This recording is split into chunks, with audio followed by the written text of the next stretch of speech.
Hello everybody, and welcome back to Discipline Before Dishonor, where Prometheans like us embrace our mountains and withstand within, confronting discomforting perditions with distinction, because we love challenge and triumph. And today, be challenged we certainly will.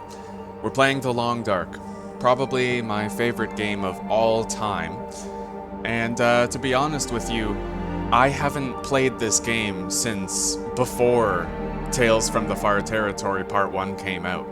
So there's gonna be roughly like 4 big game-changing updates that I've never seen. New regions, new items, new equipment. I will be playing on Interloper difficulty. Vanilla, right? No alterations. All of these feats were unlocked on Interloper difficulty, all of them. Not these ones. I did get all of these on Interloper, and I won't be using any of them.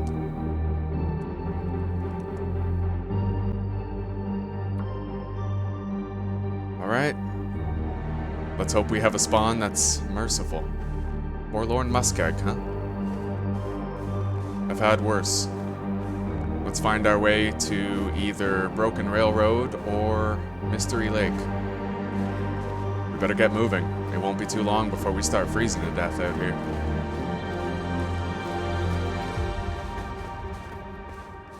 Alright, looks like that might be Broken Railroad over there.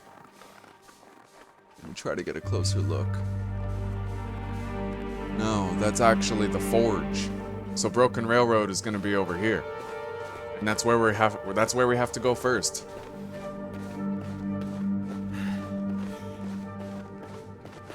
I'm just really glad that I didn't spawn in somewhere more difficult like Hushed River Valley or Ash Canyon. Trust me, it can always be worse than this. If there's bones in that cave, then that means there's probably a bear around it.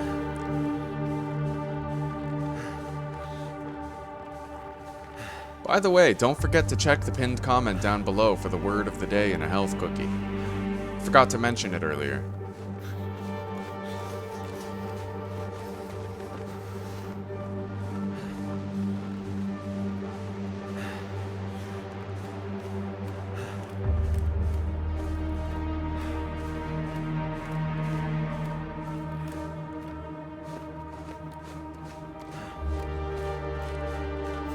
Now, there's a few things that I want to clarify for you before we truly begin this series and get invested in it. This game is extraordinarily fun, but also difficult. There are circumstances where even an experienced player can screw up and die. However, with the proper preparation and the appropriate level of consideration, I should be able to avoid such circumstances, but well, sometimes I'm not always ready.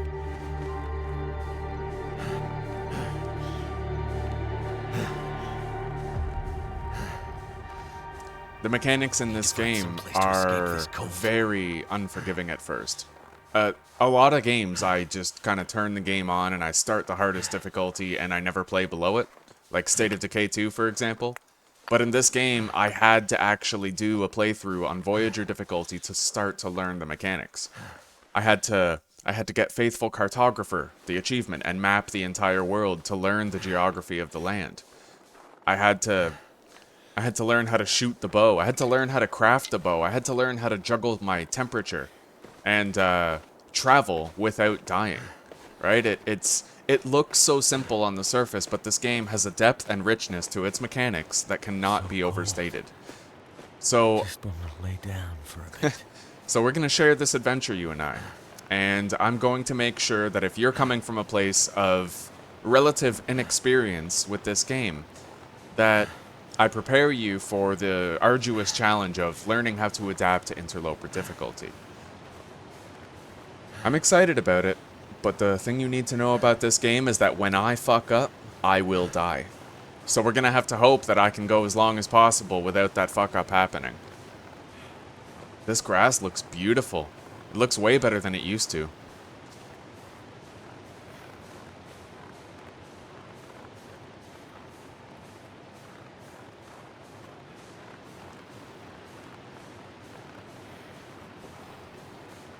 Alright guys, now, the intended route in Broken Railroad is to go down that way. But I am going to teach you about a shortcut that I learned a long time ago. You go over here to the dead end, turn right. And then you can actually maneuver your way up here. You just have to walk up the wall diagonally. As you can see, I've scaled that wall. And I am now on the other side of this barrier. And I have cut the travel time of Broken Railroad down considerably. I'll still take some health damage. I am still freezing. But at least this way, it's more stamina efficient, temperature efficient, fatigue efficient. I've eliminated a lot of the travel time.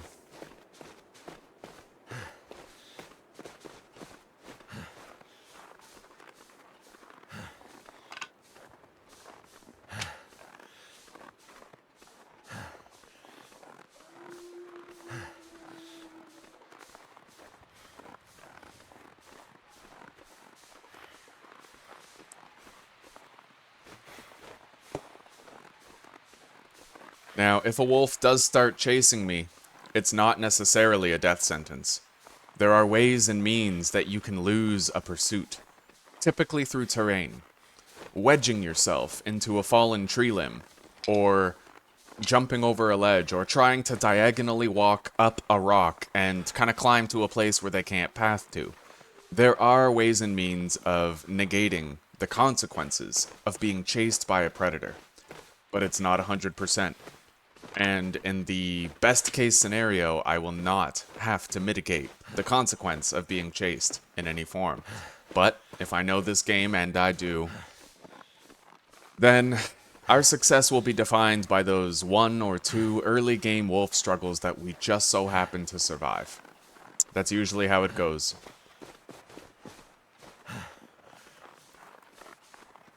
Anyway, this is where I need to worry. This is a oh my god. Frequent patrol route. There he is.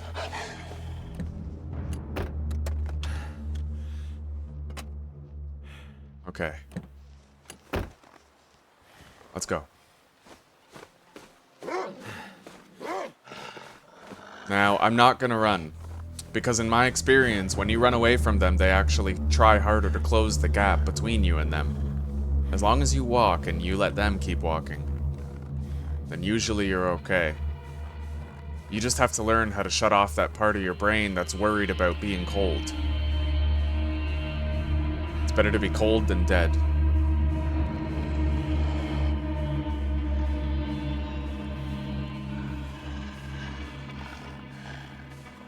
Alright, we can lose him in this truck.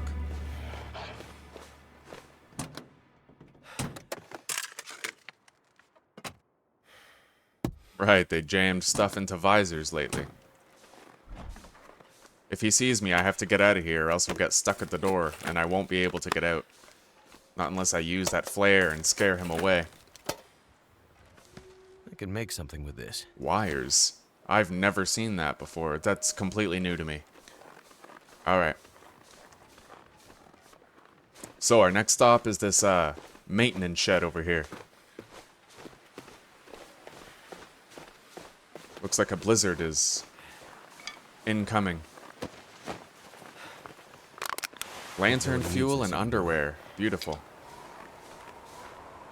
Alright, let's get in there before our visibility gets any worse.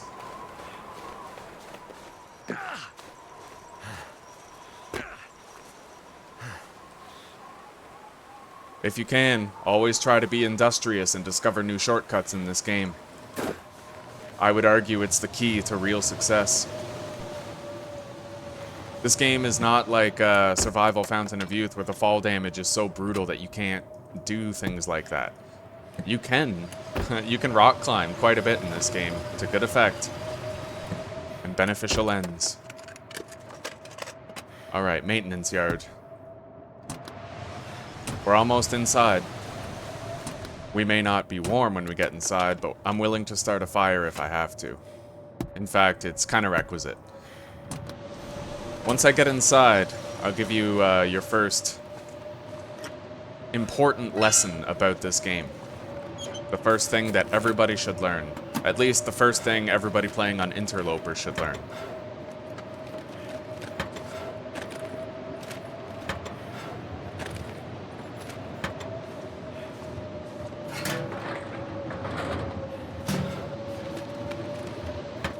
Nothing.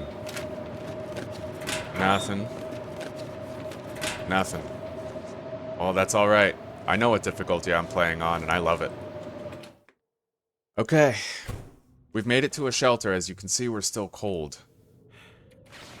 Let's throw those on. Although it doesn't make a difference in our temperature at the moment. Now, the first lesson that you need to learn is that you're not collecting matches so you can save them for later. You're collecting matches so that they can keep you alive now. When I first started playing, I was always trying to save my matches. Always.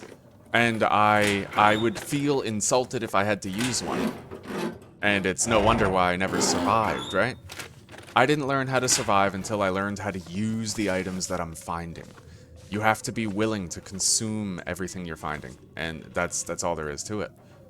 Alright, we can warm up slightly. There, at least we've temporarily paused our health damage. However brief it is. I'm gonna want to start a fire. We did find matches. And then once we have our first fire, we can grab a torch out of it. In fact, we might want to do that now. We are going to want to hit the road really soon. And get to the hunter's lodge out there. Damn, no scrap metal in the places where I would usually find it. Maybe they've randomized the loot locations around here.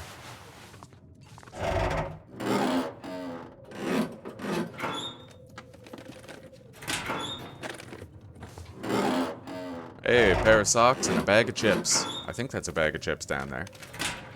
Yep. Not bad. I'll take all of this. Alright, it's time to start a fire and cease our health deterioration.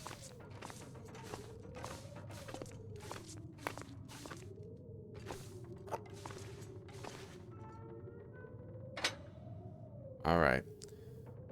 Well, let's give it a try.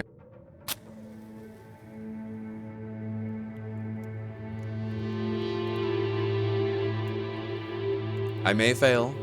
I may end up using up matches. Come on. But that's okay.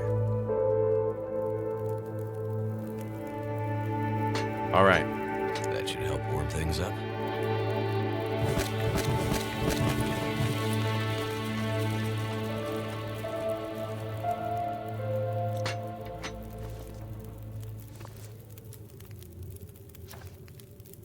We have begun warming.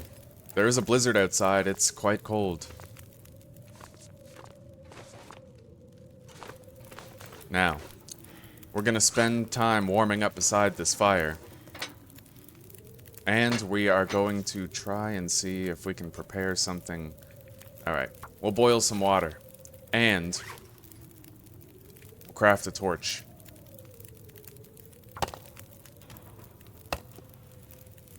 We could just take one out, but for now.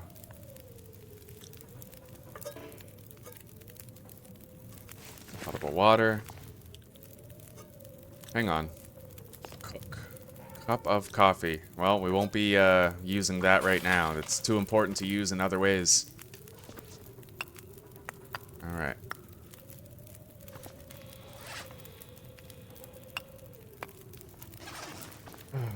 We have half of our fatigue meter remaining. Alright, let's take a moment to look around here and see what we can see.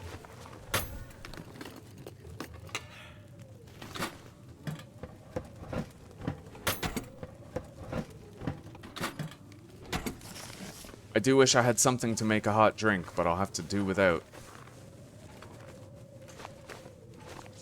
No jerry can here. There was in the past.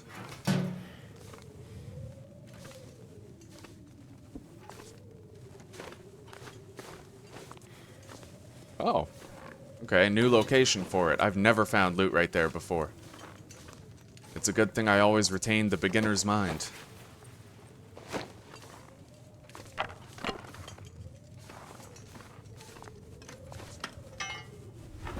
Extra pry bar. Alright. What time is it? It is afternoon. evening, rather. So it's as warm as it's gonna get, but I don't really know if... We could try to make that walk in a blizzard. We certainly could. In fact, it might be safer only because wildlife historically has despawned during blizzards. Anyway, let's go back to the fire and check it out. I can always use more food. You can always use more food, that's fucking right. Alright. We need to warm up before we go, though.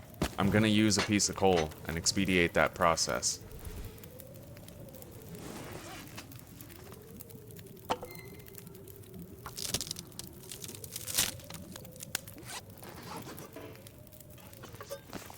I really wish I could make a hot drink. We'll be okay. We'll figure it out. Now, let's go deposit, and then we'll come back, warm up, and leave.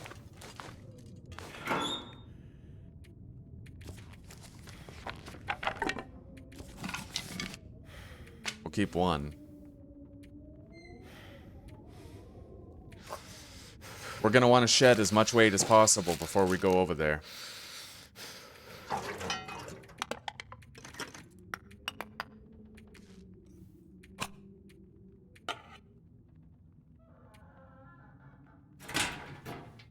On our way back through, I will open up my journal here, and I will create a sort of I'll leave notes about what we've gathered, where it is. That way we'll know where our outposts are later in the game if we survive that long. Which, at least in this game, I feel like my odds are decent. We have enough time to make a little more water. And now we're fully warm. Put in that stick that we brought. Grab one more torch. With any luck, the wind has died down out here. Because with this torch, we could scare away wolves. It looks like it might stay lit. And we might be able to make it all the way there without incurring any damage from the cold. I'd like to search that hunting shelter over there.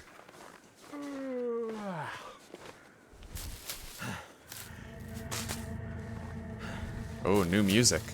I've never heard this. Well, it's a song that I've heard, but with a composition I have not. It's different.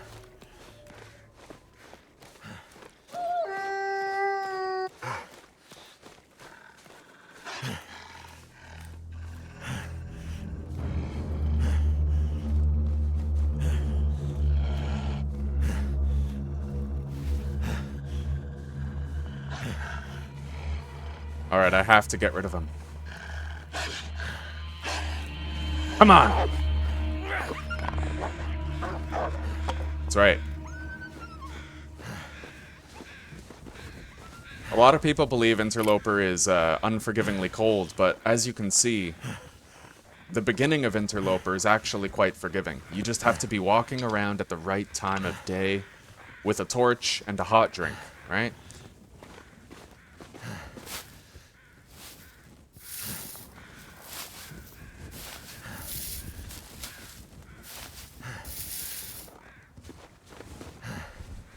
Burdock root. That'll take too long. Alright, we gotta get going.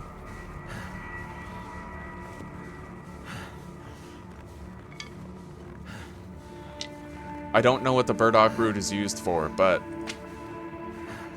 I don't want to gather it yet. I need to get through this gate before my torch burns out. That's the priority right now. I can avoid the other wolves. These, however, these will make up my first hot drink.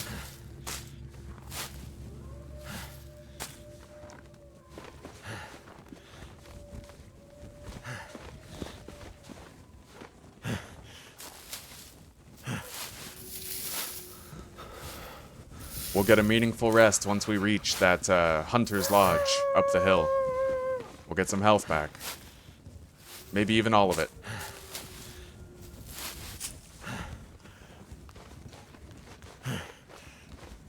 The prevailing principle in this game is never pass up the opportunity to camp or make a new base, right? Never pass up the opportunity to leave a water and cattails and matches stockpile at another location.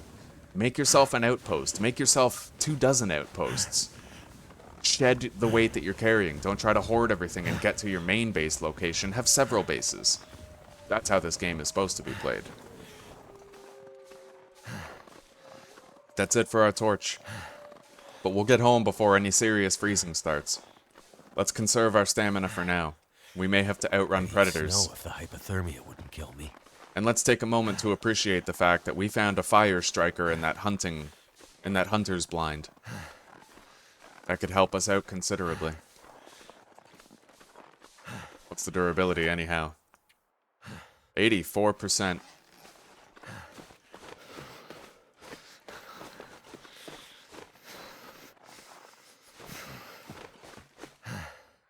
You can get up there, but as you can see, I'll show you that one more time. I stopped, and then I went backwards, but I'm pushing A to walk into the hill sideways while I go forwards and backwards.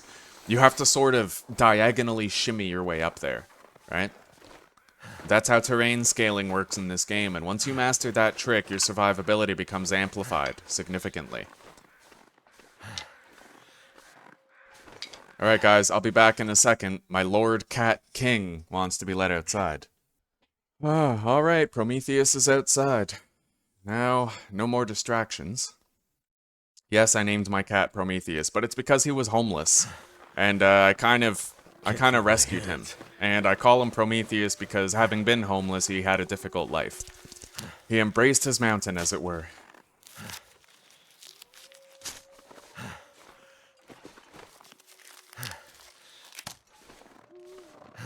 Never pass up an opportunity to gather this shit. You never know when you need to treat an infection or even just have an extra hot drink to utilize. There's a wolf eating a rabbit somewhere.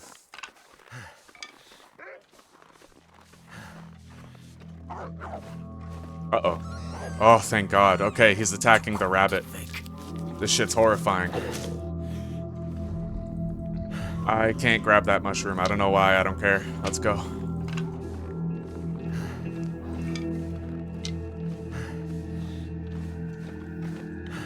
I am going to be trying to explore the ravine. Actually, well, whether or not I try to go down into that ravine and search it is going to depend largely on whether or not I find an emergency stim or a bedroll.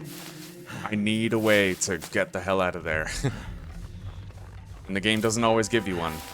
Whether or not I descend into the ravine down here is going to depend on what I find.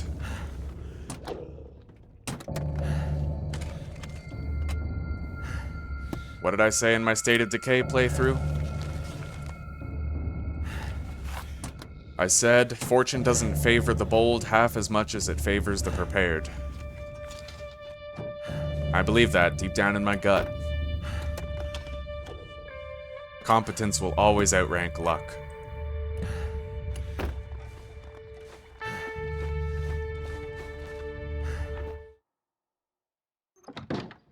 Alright. We've made it. We're gonna try to sleep until morning. It looks like it's warm enough in here where we don't have to worry about freezing to death. It's nice to be in a cozy place. Now, I'm gonna have to try to remember my way around here. There we go. Alright. I could use this. Very nice. The condition's not completely desirable, but we need the protection against the elements. Now, we found a can of dog food that we can't open without smashing it, and we left that behind, actually, so for now, it is cattails and water. So, second critical lesson that you need to know, starve. Don't keep yourself fully fed, not on Interloper, you can't afford it. What you do is you eat only until you have enough calories in you to get a fully rested sleep. And it's okay to eat a fraction of something. Look at this. I eat a third of that cattail, so that I have just enough calories for a full 10 hours of restful sleep. See, I'm a little bit over, but not much. Let's sleep and get some health back. Conserve your calories. It's the most important thing you can do in this game. I don't like to gather cattails too much. What I prefer to do is leave them, so that I can have them next time I come back later in the game. All I can think about is food. It sure is dark in here.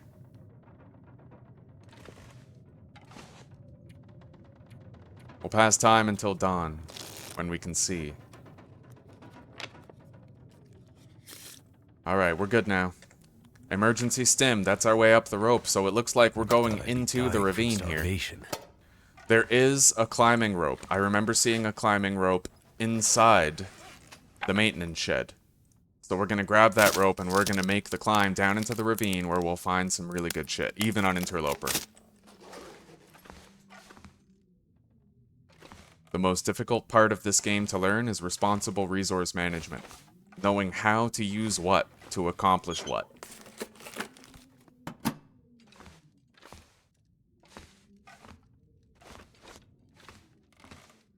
It'd be even better if I found a bedroll. Then I might not have to use the stim.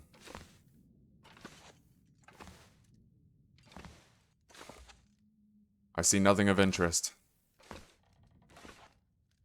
Alright, we're going downstairs. After this room. Antibiotics, beautiful. I won't need to use the reishi tea for a while.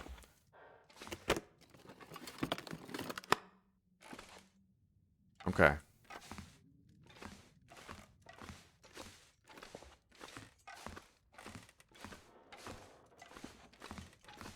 Pack of matches.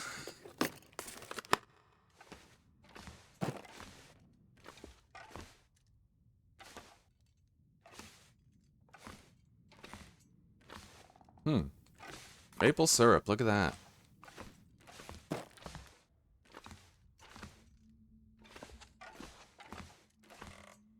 Cooking skillet? Useful. I've never found that before. How much does it weigh? 1 kilogram. You can harvest it. Can also repair it. Old mill flour. God, there's so much new stuff. I've never done the new cooking system either, so I have no idea what to expect. Oh wow, Briar House pie. Man, that's kind of cool. There's so many new mechanics that I have to explore here. I'm kind of overwhelmed, but I like it. It's all gonna be new. All I have to do is make sure that I retain my developed competence of the past. I have to make sure that I am doing what's necessary to actually stay alive. Other than that, everything that I learn is just extra. Everything I have learned in the past, that's what's requisite. Alright, bedroll. Low condition, but you know what? We can sleep in it. So it looks like we'll be able to do that climb without using our stim. We'll just have to bring fire fuel down there. And there is fire fuel down there. But we'll bring a piece of coal to make sure it's actually hot enough.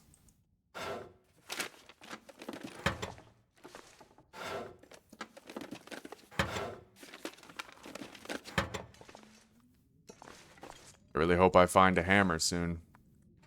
We need the struggle forgiveness if a wolf bounds on us. Ooh, very valuable. Extraordinarily valuable. And you know what? We might actually get a second sewing book in the ravine when we search it. A carrot?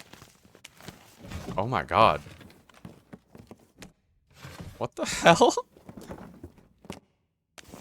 Carrots and potatoes. Okay, I'll take it.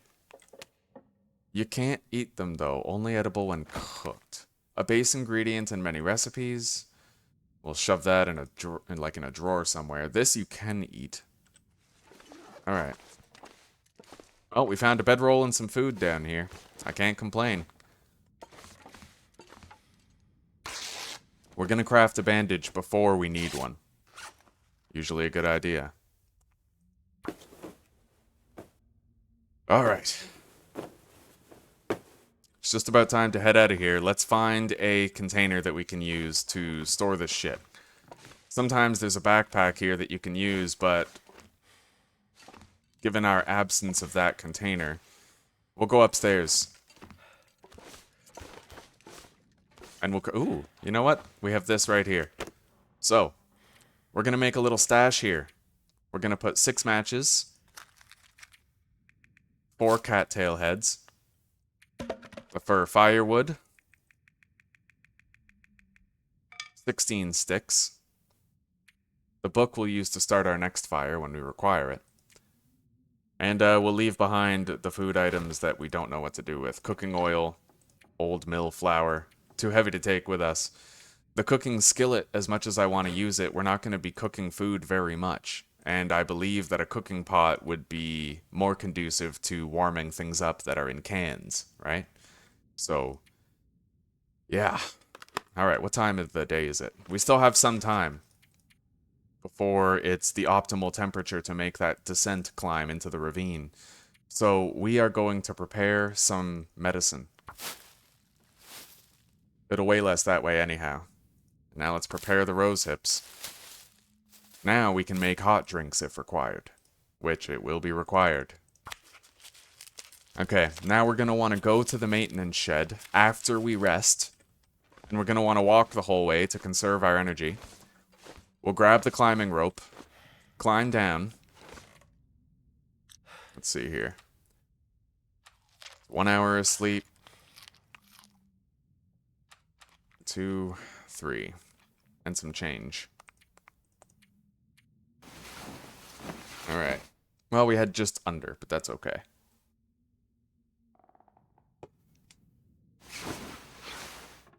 We're making good time.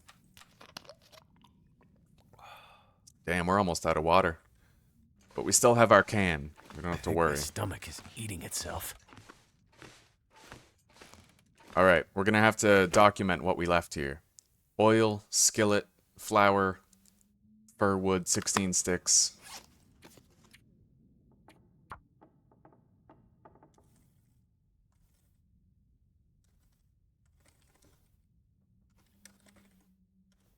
Six matches. And 4 cattails. And we'll call this Hunting Lodge.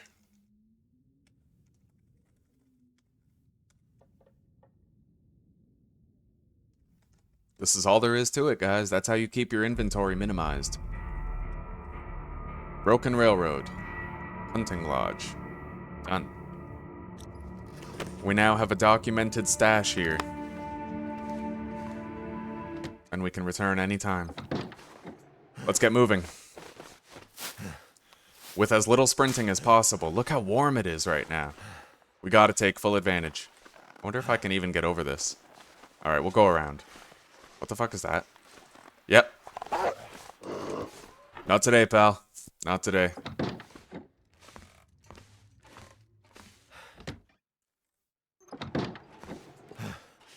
That's why this game is best played with headphones. Alright, that dumb cop went around. We can go over here. Short burst of sprint just to get me over here. In a timely manner. We're gonna have to find a way down here. Hopefully I don't get hurt too bad. But we are prepared if we do get hurt. I made bandages. Beautiful. So far, so good. This game's a lot like Skyrim in the sense where you can do extreme mountain climbing to expedite travel times. However, you can only do it down. You can't do it up. Not really. Oh, beautiful. No injuries there either. Okay. We've made it down safely. The game didn't even give us a courtesy sprain either. Now, there could be a bear around here. I gotta stay sharp and I gotta move slow. Temperature-wise, we're fine. We don't have to worry about freezing here.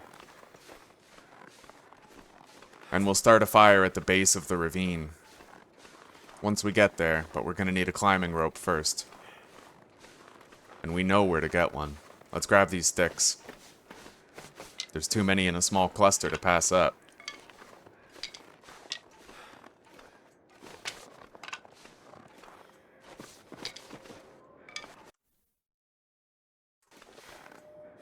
I hear crows. There they are.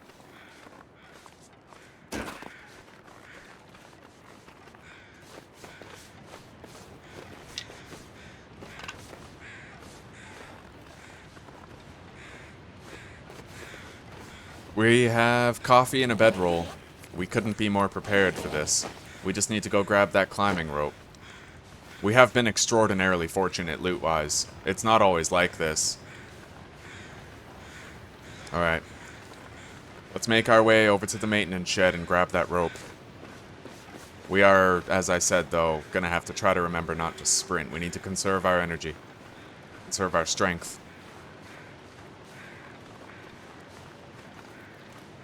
You might be thinking maybe we could run to the maintenance shed and then get some sleep, but what if the weather changes, right? What if it becomes later in the night and it's not as warm anymore?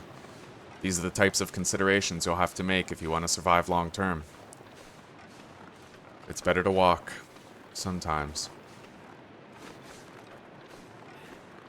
And if your ADHD drives you crazy like mine, then just take 2 sprinting steps once in a while. Just to give yourself that feeling of expediation.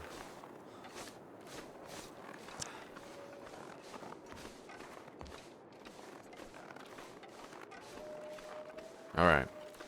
We'll deposit, grab that climbing rope, and then we'll head out. And we're warming up. It's actually that warm.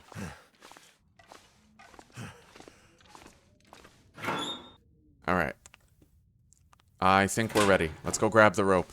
And we'll document everything we have in here when we come back. We can't waste this warm weather right now. And I'm going to take one of these, just in case there's none down there.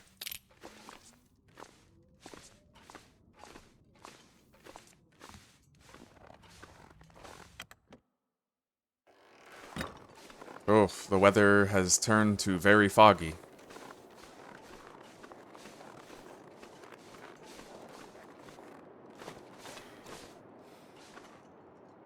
Come on. There we go. One thing I always found weird about the character is how much he struggles to step over ankle-high things. I think it's engine limitations, like, I don't know. But it doesn't matter, there's ways around that stuff. I used to have a lot of problems with this game. You know, I noticed there were arbitrary limitations, like why couldn't you pick up a fir branch and take it inside your house to harvest it, right? Why do you have to do it in the freezing cold?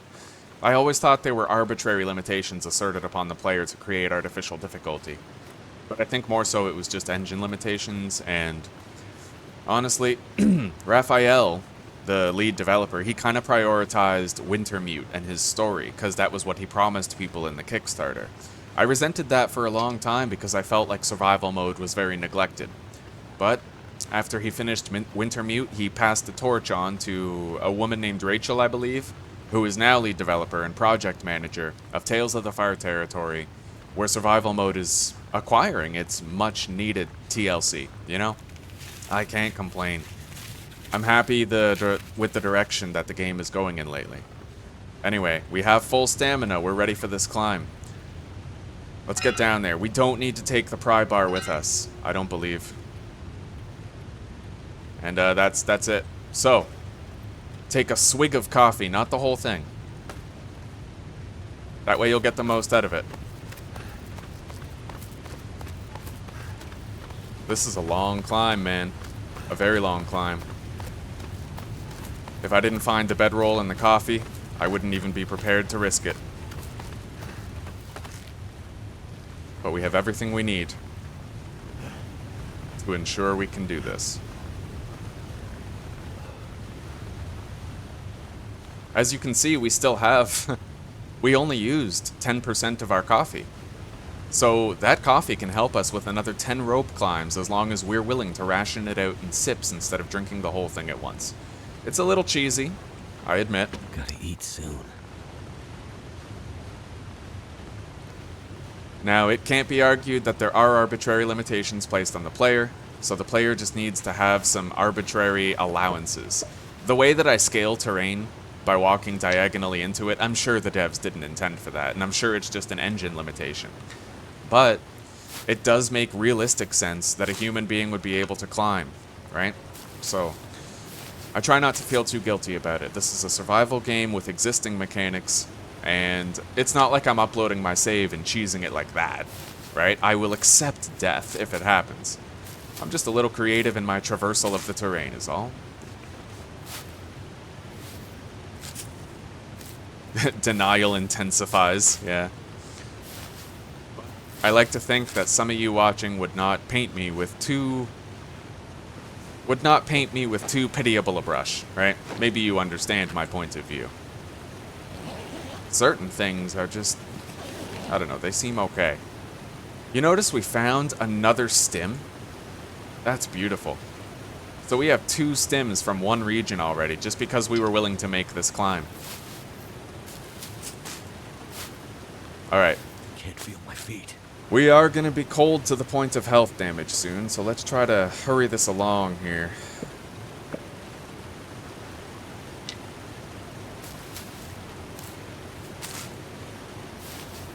I will never be climbing down here again, so everything I grab right now, this is all extra.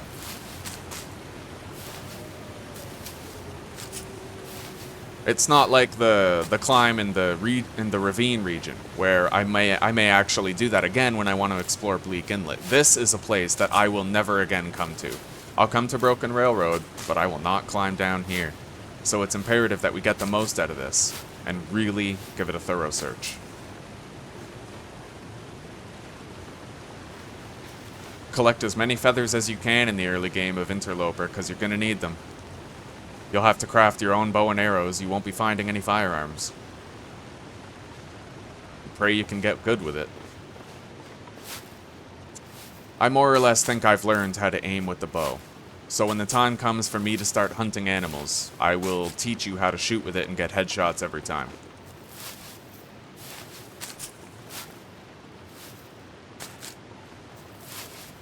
Oh, the temperature has been so forgiving for us, eh? Isn't that wonderful? Choosing the right time of day to do the right task at that time. That's why I love this game. Resource management, time management. It's just... it's so well designed in that frickin' regard.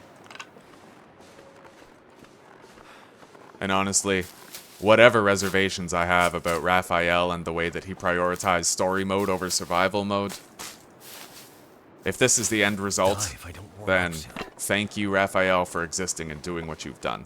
This game is great. And if you got the project started, I don't care who finishes it. You deserve so much credit. Alright, here we go. Big stash. A tin of coffee. Lantern fuel. Alright, we got a tin of coffee and some lantern fuel. That tin of coffee is huge. The value of that cannot be overstated. Yeah, that alone is worth coming down here for. Alright. Let's get back.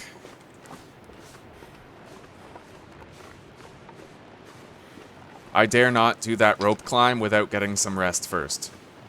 You might think I have enough, but honestly, that's a very long rope climb and your fatigue meter drains fast, so we're gonna start a fire, and we're gonna get some rest before we attempt it. Maybe even prepare ourselves a hot drink, because it looks like it's getting pretty fucking cold. Oh yeah, we don't have any water. Well. That's okay. Alright.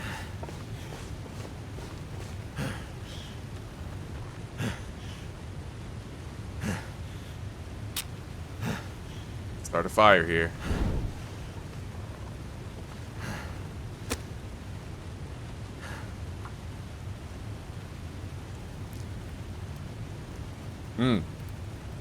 I know most of you probably already know this. If you're watching me play Interloper, you're probably a fan of Interloper yourselves.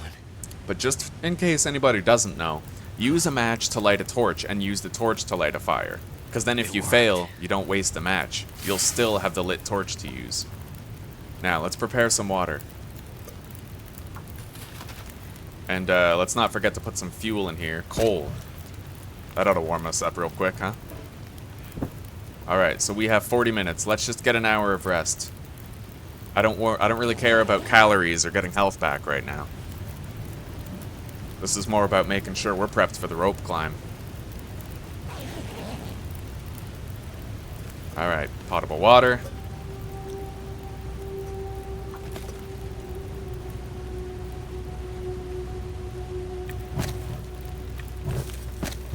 Alright.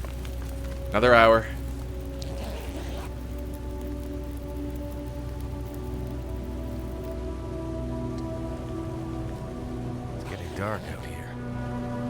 shelter. Oof. Alright. Time to go. We got a little extra rest at least. Now. Let's go.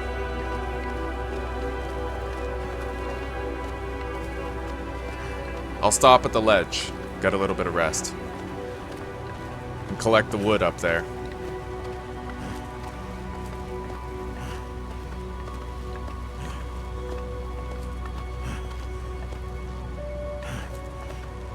Alright.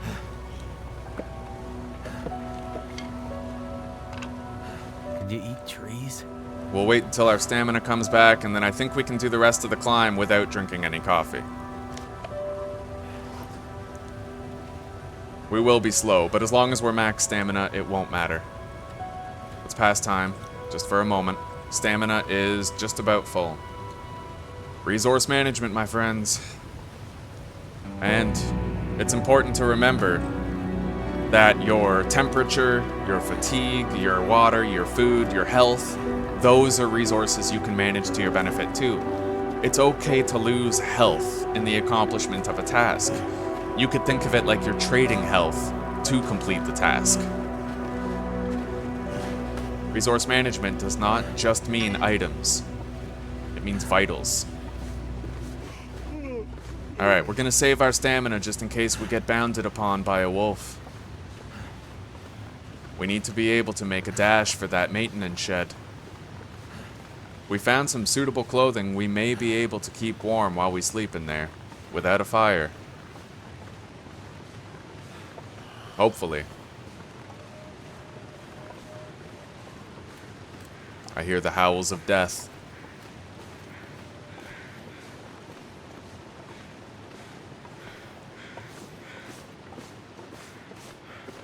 Yeah, my sense of humor is going to be profoundly lacking throughout this playthrough, because The Long Dark is not the kind of game where I like to make a lot of jokes and have a good time. This is survival mode right here.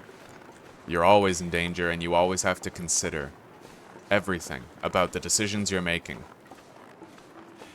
and the potentially fatal mistakes you might make. Alright, let's make a dash for the door.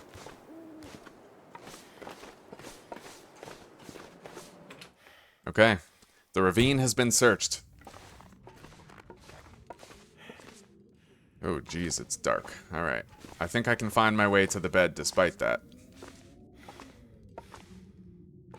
Yep, here we go. Come on, let's get the mouse on it. There we go. Alright, let's hope we don't get sick eating these.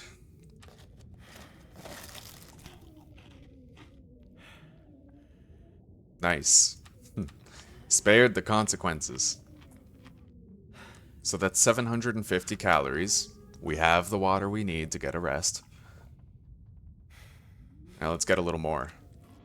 Just to bring us over the edge. Oh man, are we gonna start freezing in here? Hopefully not. Let's see.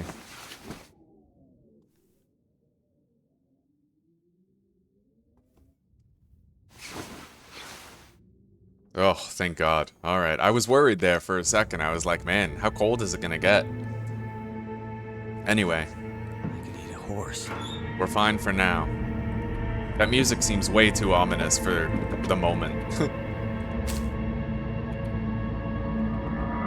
I'm taking the flare because it's the only thing that can protect me if I get chased by a wolf in a blizzard.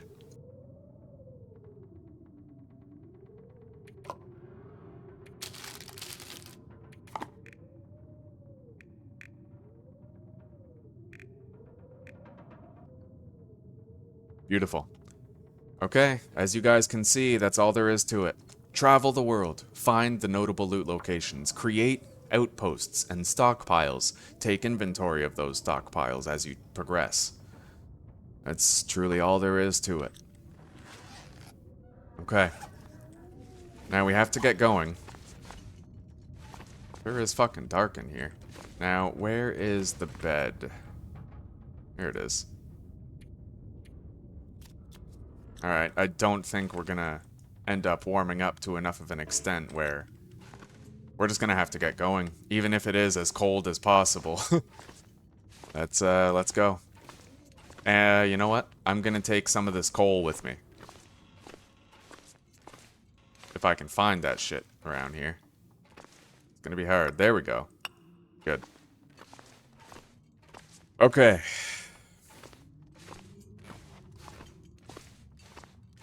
Next up, Mystery Lake. Sure is fucking dark here. We are gonna take some freezing damage on the way. Unavoidable. God, we don't even have a hat or gloves. So we'll have to be quick about this and get to a place where we can start a fire and warm up. Halfway through the tracks in Forlorn Muskeg. But let's keep an eye out. This is a very frequent wolf patrol zone. It is not safe. And let's conserve our stamina in case we have to mad dash it. At least half stamina. We can lose them with terrain if we're lucky. All the games I play, I never feel quite as at home as I do when I'm playing the Long Dark. The quiet apocalypse. No zombies, no monsters. Just you. And the wilderness that doesn't accept you. Goddamn freezing. The very notion of interloper difficulty is just so badass to me. Because the idea of you being an interloper is that you don't belong in this world anymore. Mankind does not belong. Nature is inheriting the earth, and you are an interloper in the world. Looks like I made it through another night.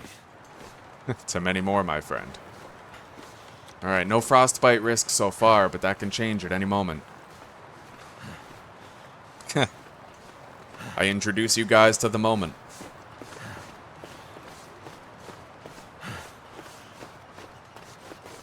We're gonna have to really haul ass. And we're gonna want to stick to windproof locations as much as possible, because that's gonna slow the progression of our frostbite risk.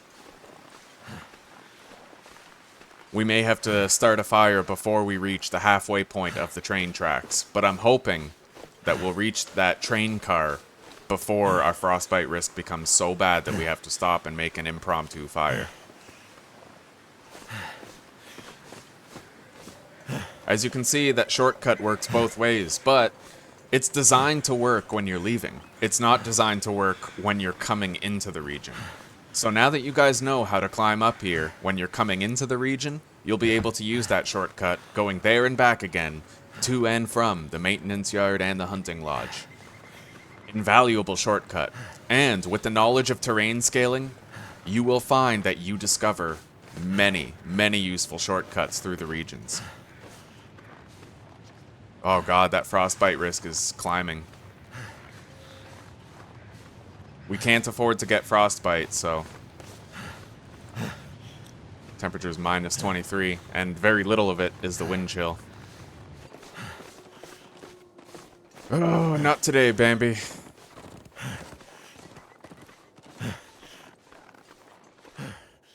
Alright. I have to keep an eye on that. Once it reaches like 60%, that is the point where we no longer have an option.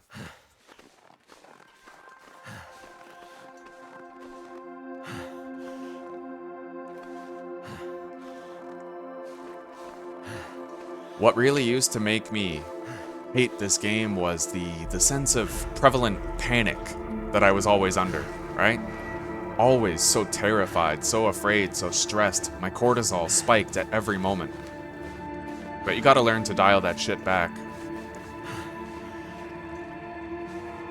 I'd rather not attract that wolf if I can avoid it. We may end up making it to the train car.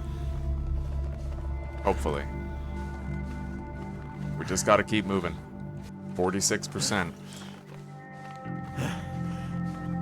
If we do get there, we'll have a windproof fire location. Significantly preferable. I need to find a second can or a cooking pot so we can expedite our water production whenever we're at an outpost. I'm not stopping to collect any cattails, not right now. It's not sensible when your ears are about to fall off. What are we at? 54%. We're almost at my risk zone. We don't have long. 61%. Come on, let's get to that train car.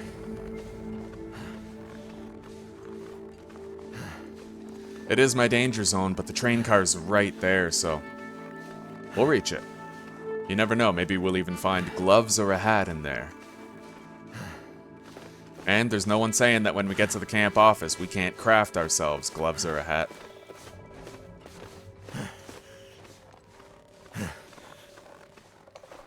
Oh, I love this game. Quiet apocalypses are no less deadly. Alright, we've made it. Now, let's start a fire right away.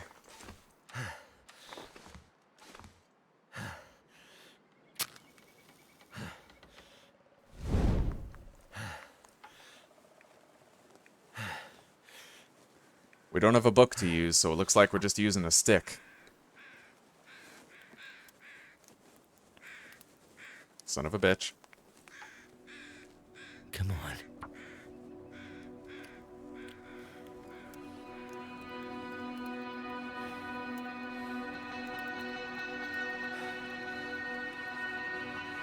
Waste of damn time.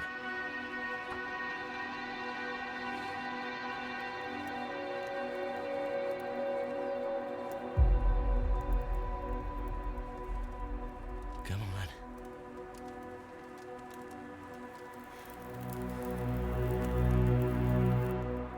Alright, coal. There's life out here. Immediately. Now, let's take a look. 67%. Looks like we made it, guys.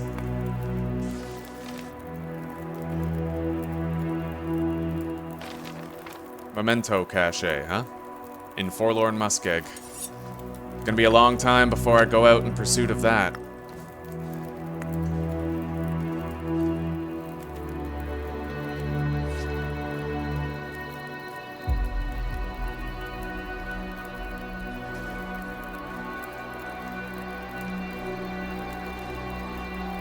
Okay, let's get some water going.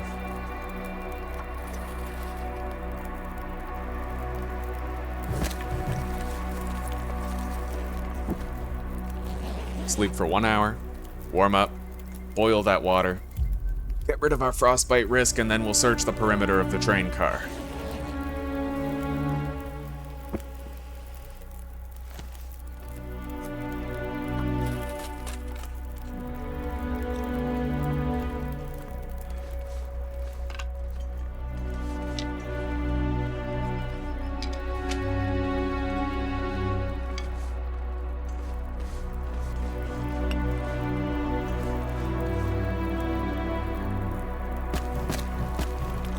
Okay, let's take a look around. Our frostbite risk is still pretty bad. We're gonna have to linger around that fire for a while after we've searched. I didn't grab a surplus of cloth, so we can't exactly craft a hat and mittens. Not yet. Anyway, it looks like that's just about everything around the car that matters. We came out of it with extra food and coal. Now, let's endeavor to warm up as much as possible before we go.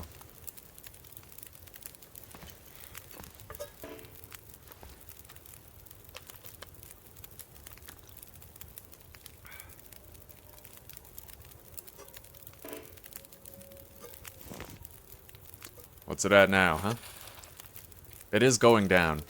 But I will have to keep this fire going. For now.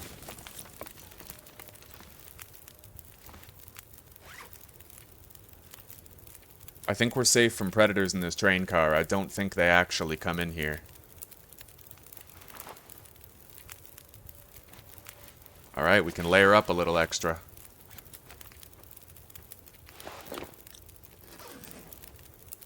Oof. We're gonna need more sticks in order to keep that fire going.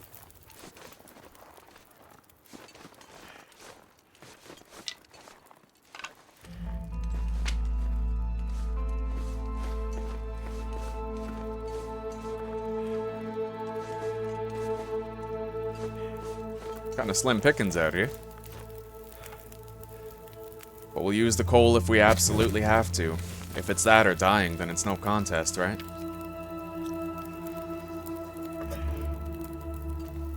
"19 minutes.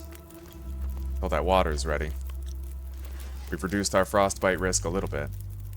I don't want to spend time harvesting a branch out there.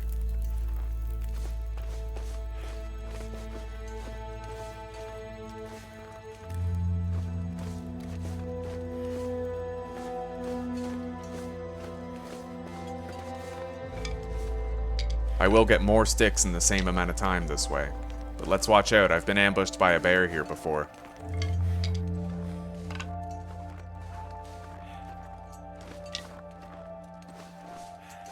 I'd imagine that's enough fuel. What do you think?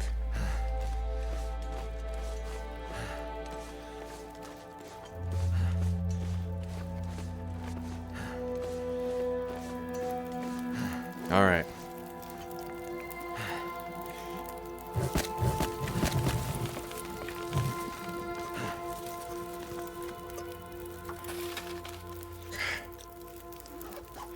$38.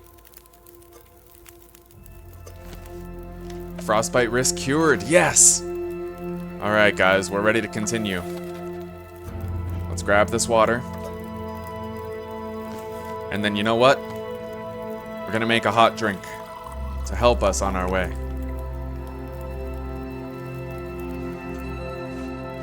And we'll harvest one branch.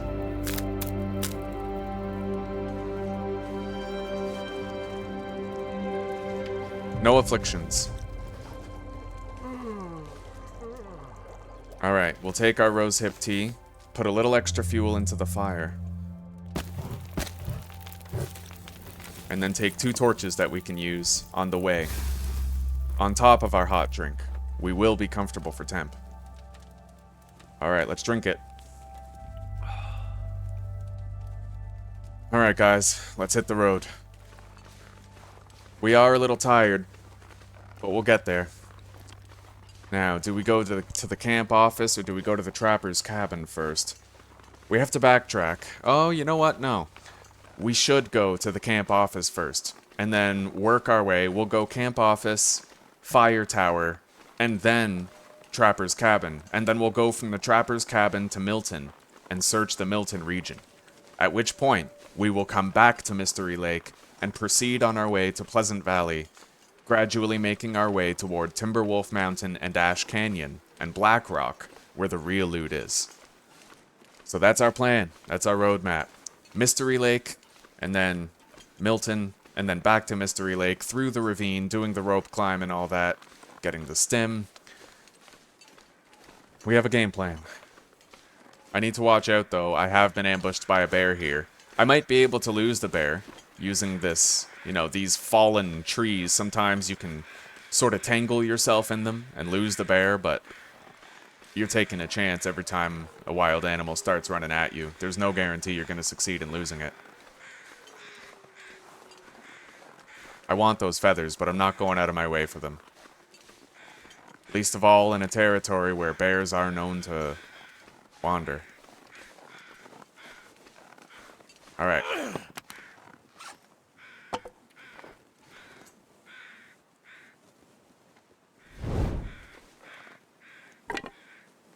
It's not burned out yet. Alright. Okay, let's go. Damn it. I'm so hungry.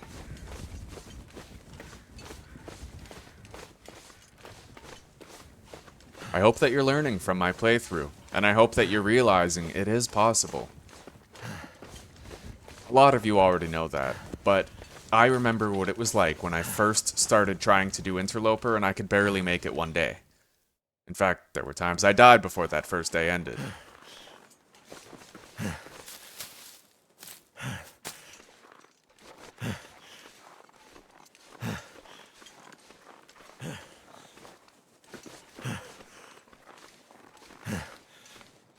Yeah, if you're anything like me, you're not exactly a faithful man, and you need to see things in order to believe that they're possible.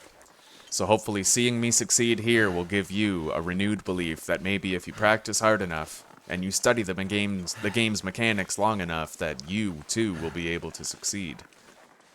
This game is intimidating.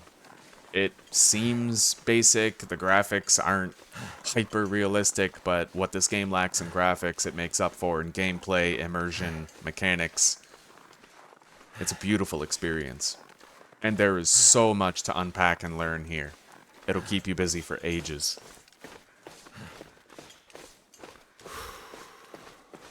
Milton is a dangerous region. Very dangerous, but I think we'll be okay. It should take me maybe a day and a half to search it all.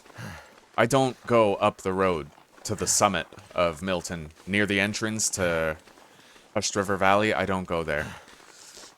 But I do search everything else. There's the fire tower. We'll visit there after we're done at the camp office. And then we'll double back to the trapper's cabin and make our way to Milton.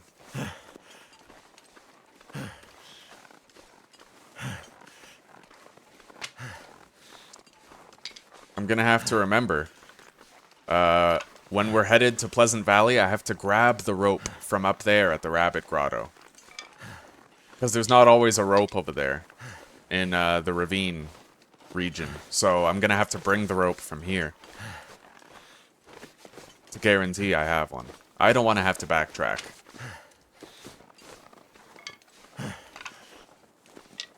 Fun fact, though, they removed the death wall from the ravine.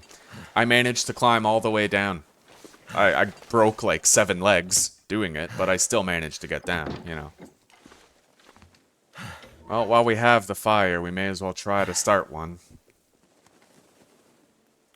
Our torch is about to burn out anyway. Worst case scenario, we fail to start the fire. Doesn't matter. We're in a warm place. We're safe.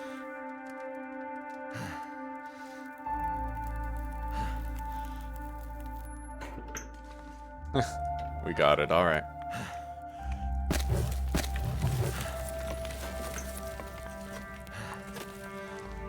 Okay.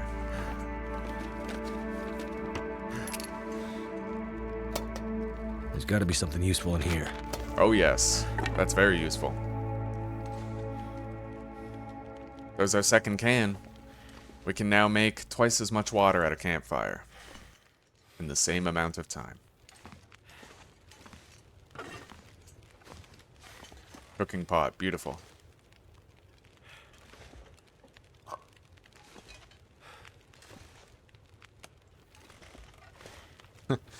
Alright, for what it's worth, I'll try to cook the goddamn potato.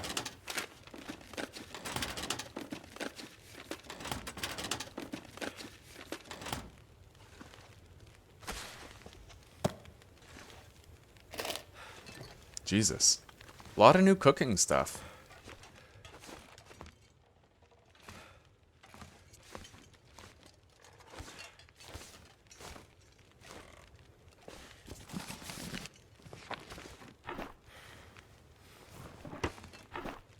Where's the good stuff?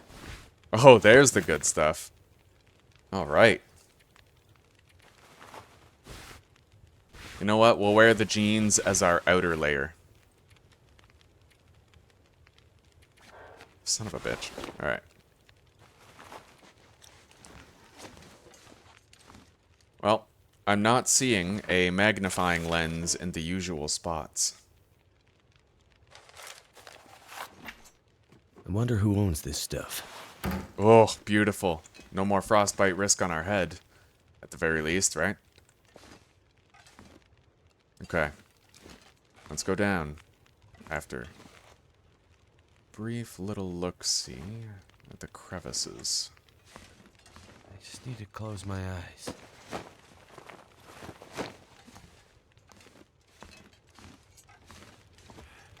Alright.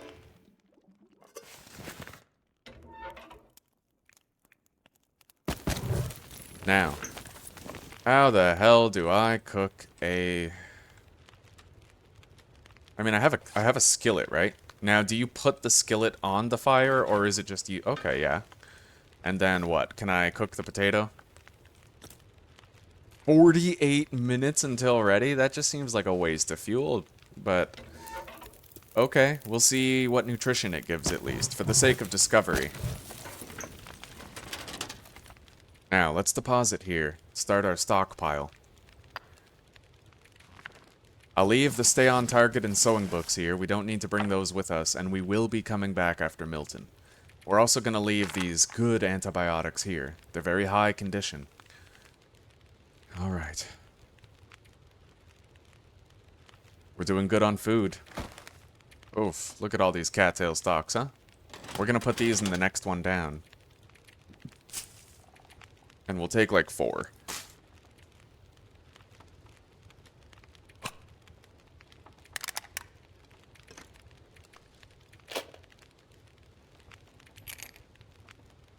Axon pry bar. We're pretty much ready for Timberwolf already. We just need to get our hands on a hammer to potentially defend ourselves if we're bounded upon by a predator. We'll leave the cooking pot here. The recycled cans are so much lighter that I prefer to use them. Cooking pots for bases, recycled cans for travel.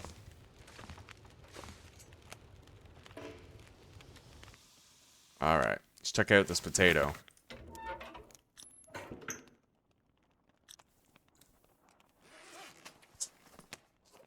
It's hot, huh? Wow, you can get a hot food bonus from that. And vitamin C. Right, there's a vitamin C meter now. You can get scurvy. Alright, well, it's slightly better than a cattail, but it does give you vitamin C. I wonder if cattail stalks give you vitamin C as well. Minor. Alright. Now, what time is it? Yeah, we may as well sleep all the way through the night. Normally, if it's afternoon, I might get like 5 hours of rest so I can keep moving, keep searching, but... Okay. Hang on.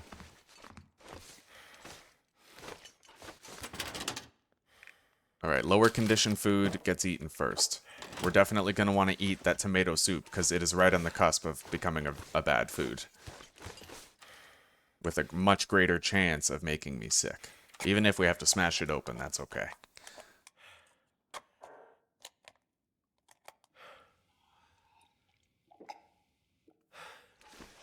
%13 of the food contents were lost. That's okay. What's our calories? 485. 785. And now we're ready to sleep 10 hours.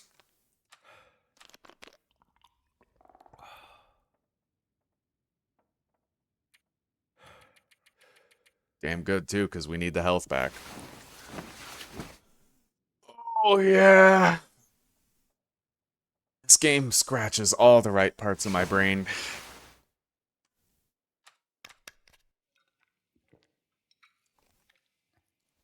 We're gonna get a peanut sum of health back for sleeping these last 2 hours, but I will eat a cattail for it.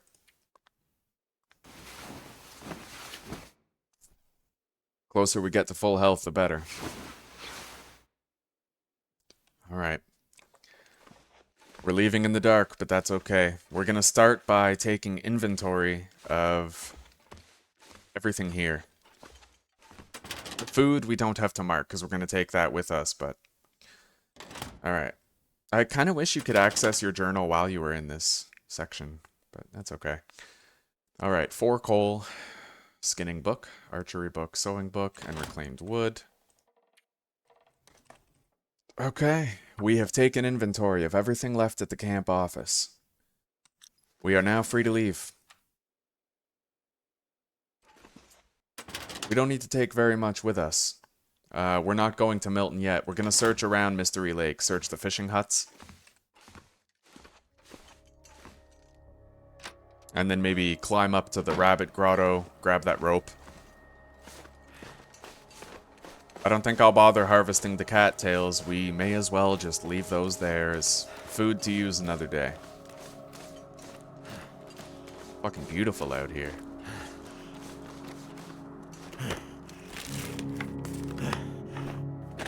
Sewing kit. Beautiful.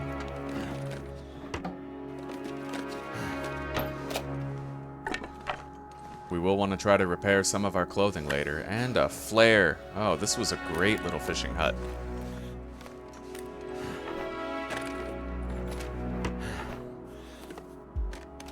Hope nobody needs this anymore. Disposable filters for the respirator, huh? And 5 more herbal tea. Low condition, however, I think. Yeah. Alright. I see nothing else of interest. Let's continue searching. Oh, Jesus. None of these cabins are dilapidated and unsearchable. I can enter every single one of them. However, it is a little dark. I won't be able to loot very effectively. We may have to nap until morning.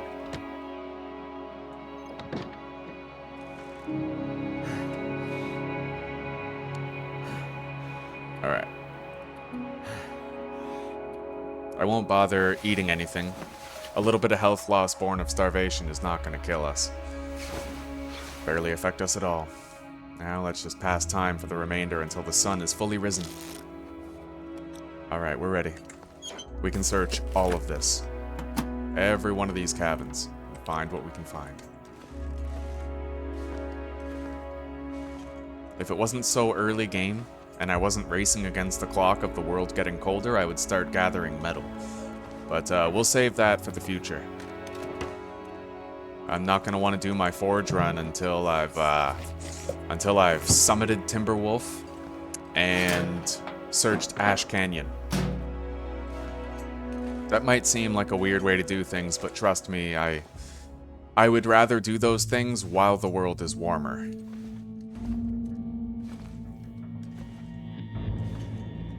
That music is so unsettling, especially given like the peaceful nature of the moment.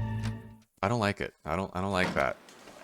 What I really like about this game is when that slow, kind of somber, melancholic yet cautiously hopeful music comes on, you know? I don't like it when it's all like, you're gonna die, you're gonna die! Yeah, it just bugs me. Alright. But as long as I hear those old, melancholic, somber, cautious hope music, you know, as long as I hear those old songs once in a while, then it's just fine. Damn, this place was quite bare. We'll take some cloth, though. In fact, I'll check the previous cabin. See if there were any other hanging pieces of cloth that we can just sort of take.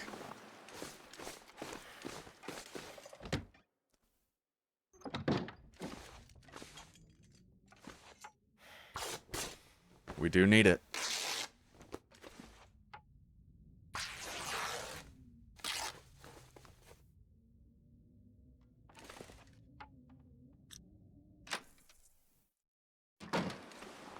Well, if we repair our armor, then it greatly extends our capabilities for travel. That's why, hence my reasoning, right? I found my first sewing kit, and if I can repair the clothing that I'm wearing, then I can actually... It's kind of like I invest a little bit of time now to compensate with a lot of earned time later. This? Oh my god. Yes.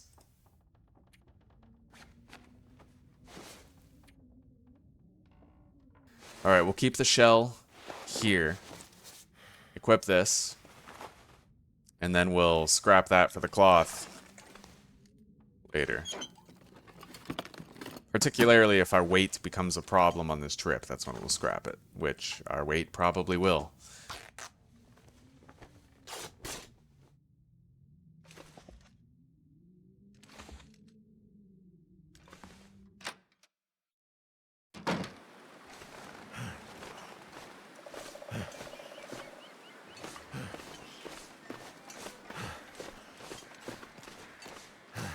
That guy who drank his own pee doesn't seem so crazy right now.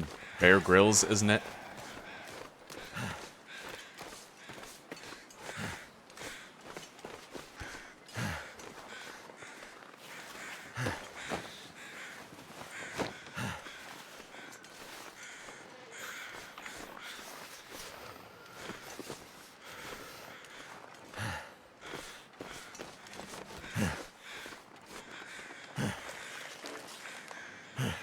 The matches got wet. I'm down to a couple tins of peaches and a can of pop.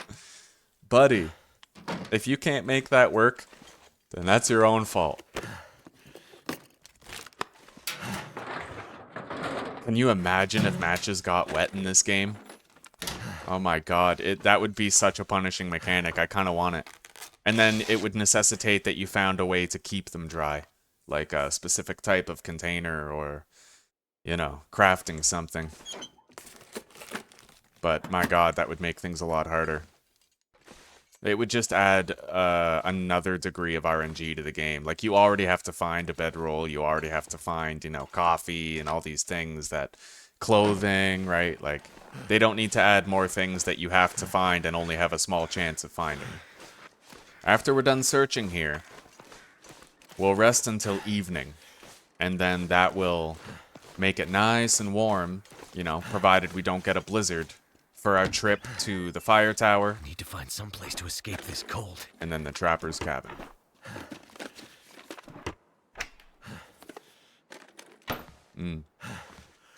Well, this fishing shed was barren. It can't have kids. So cold. Whetstone and a hammer. Alright, so you know what? Carry weight wise, we just took a hit. But survivability and a struggle, we just gained a lot. Now I actually feel confident that if I end up in an accidental struggle, I may come out of it alive. Oh, beautiful day today. Frostbite risk, hell yeah. Let's get inside.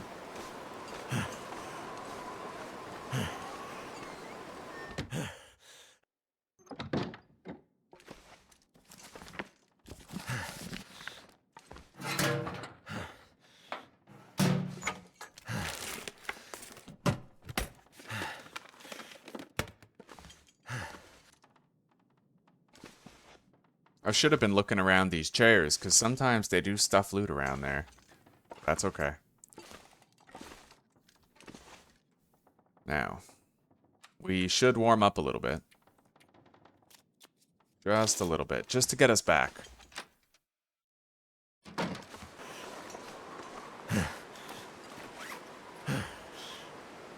Very good haul here. We found a hammer, a sewing kit, a whetstone, a flare. All sorts of good stuff. Time-wise, we're doing good too. We can have a few hour-long nap and then it'll be the evening and we can, you know, provided the weather isn't horrendous, we can travel in warmth. Relative warmth compared to how cold it is right now. Oh, Canada, it's fucking cold over here. At least we have maple syrup. That could be worse, right? Oh. Wow, I usually prefer to put a campfire here. It's a windproof area, more or less. There is a chance of wind affecting your fire, but it's a lot less. I've boiled water in blizzards out there. So it kind of sucks that that box is there.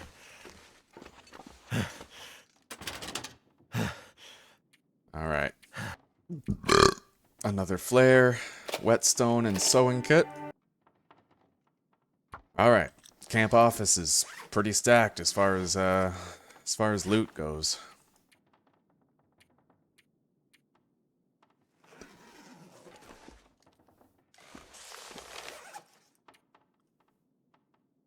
Alright, we'll at least craft these. Okay. We are going to take a 3-hour nap just to warm up. We're going to want to take our food with us now. Not the cattail stalks, but this stuff. This is our travel food. We gotta take it. Let's get some rest. After... maybe, how long does it take? Improvised hand wraps. 4 cloth, anywhere, hour 25. I have to. I don't know when I'm gonna find gloves, and I don't want it to become a problem later, so.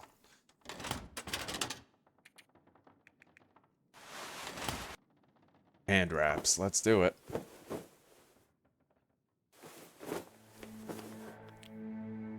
Wow, that was quicker than I thought it would be. Alright. Then we'll harvest this.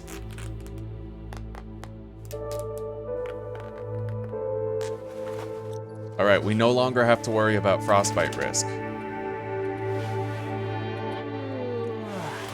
Now, the only reason I don't want to start repairing stuff is because our chance of failure is so high. You know what? We will take the cloth with us. And then we will try to do field repairs on our equipment when we get to the fire tower. Because we're burning valuable daylight. And I'd rather do it on a shitty day. When it's not like, you know, we'll do it in the morning to pass time until nighttime. Well, not nighttime.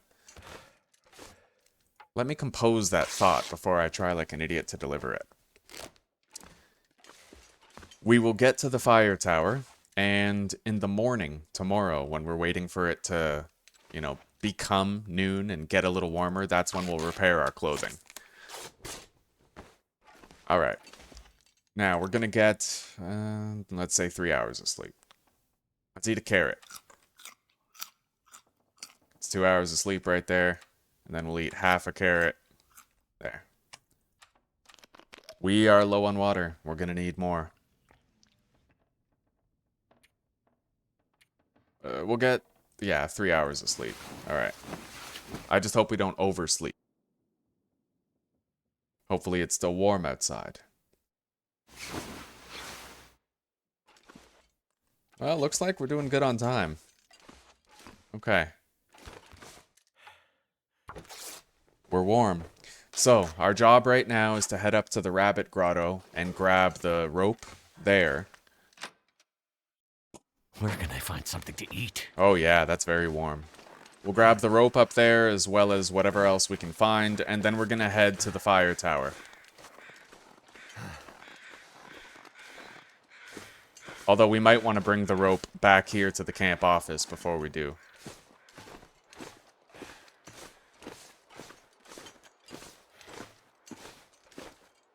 I'm gonna have to remember that I'll need more water before I can sleep again.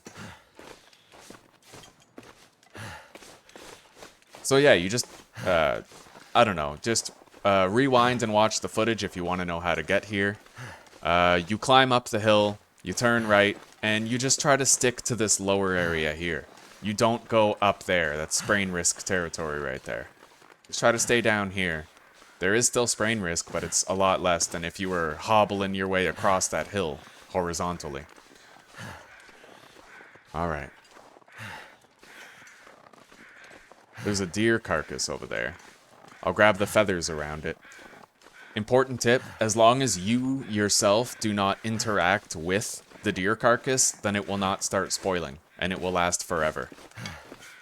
But the moment you click on the deer and open the interface to skin it, you screw yourself out of it, unless you're able to harvest it right there and then. Which I don't do, because it eats up early game time. I need to maximize my travel and looting in the early game before the world has a chance to get colder.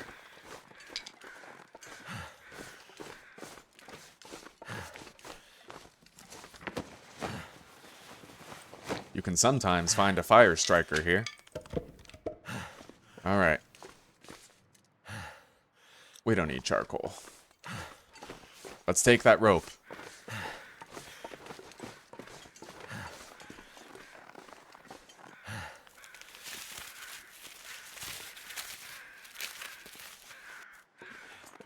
I highly doubt there's anything of value down there. I mean, unless they change the loot tables significantly, but usually that place was just a waste of energy to go to. Alright. Hey, we're gonna harvest that maple sapling for damn sure. Good thing we brought our hacksaw, huh? Hey, it's those new birds. Hello there. Alright, any feathers? One. Looks like there's only one.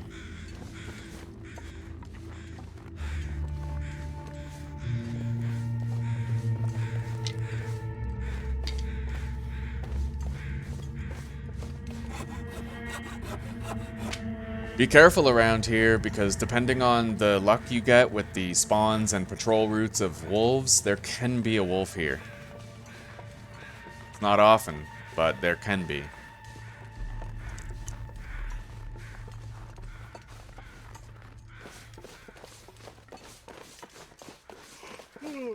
I'm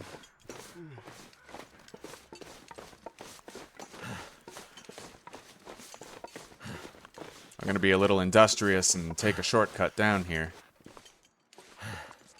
That's okay, never mind. If I wanted to take a shortcut, then I had to start earlier. That's okay. Okay, let's deposit whatever shit we got.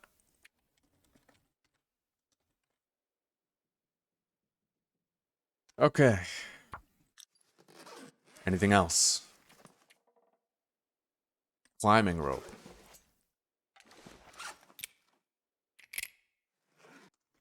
Alright, so we have the climbing rope prepared. Just for when we come back here and we're headed to the ravine, we'll take it with us. Now, it is time to walk to the fire tower. But I think I will just pass time to warm up. Or, you know what, let's sleep for an hour to warm up.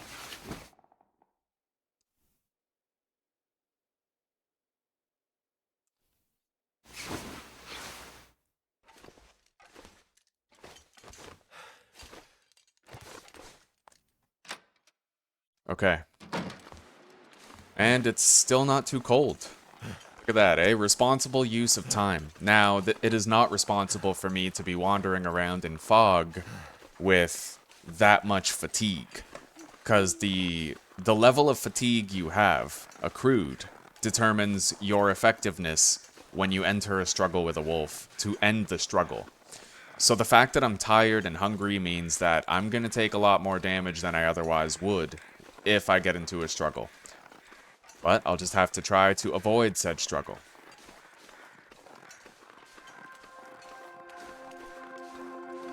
I could go straight to the fire tower that way, but I'm going to try to search these train cars over here and then climb up the hill through a special shortcut.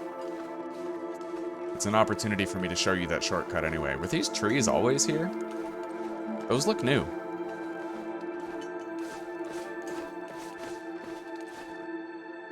I ain't never seen these trees before.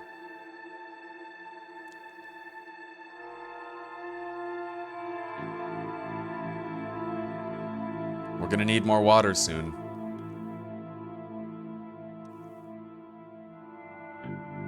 We're gonna walk and conserve our stamina for sprinting away from a predator if we have to.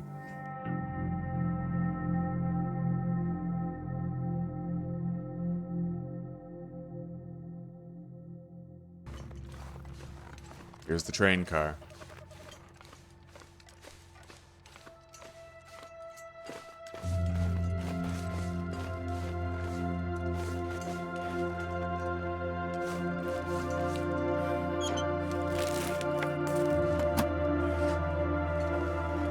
Nothing in here.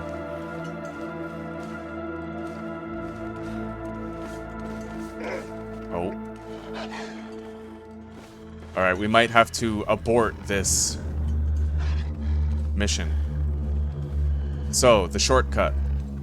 From that red train car, you climb up here.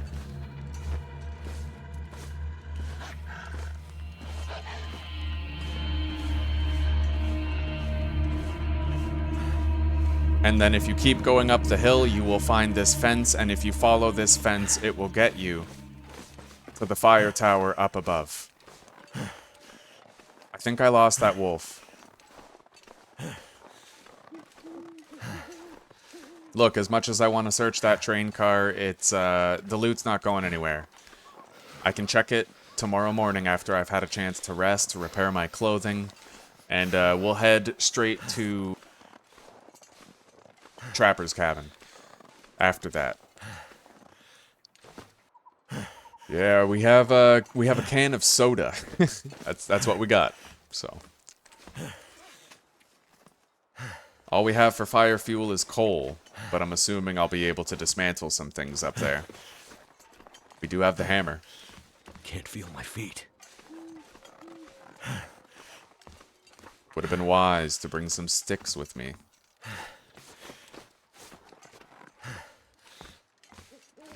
But would have is not my mantra.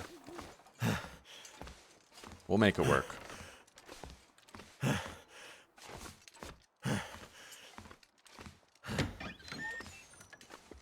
Okay.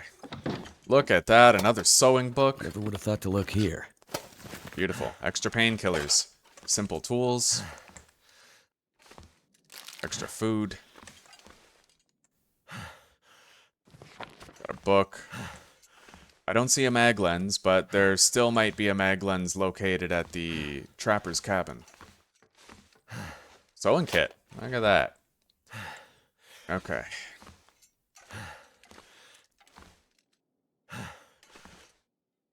Cooking skillet, huh?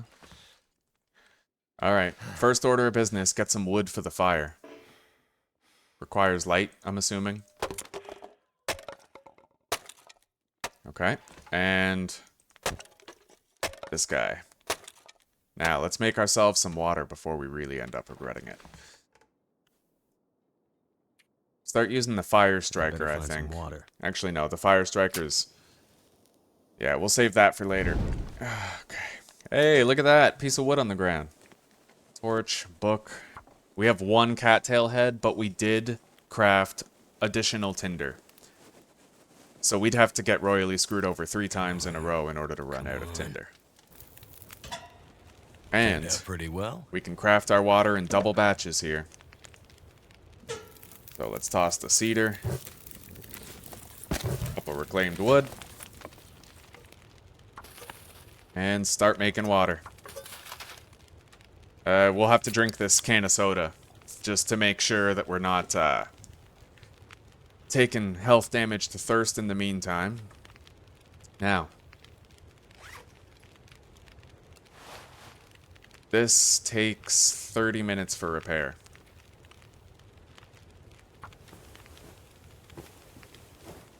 Son of a bitch. There's our water. Let's make some more. I'm gonna need to rest soon. Indeed, buddy. How much is this? How long? 30 minutes. Alright, let's try. I'm very likely to find a better hat later. I am not very likely to find a better pair of pants than that. Alright. Water. I'd like to try to repair our parka. 45 minutes.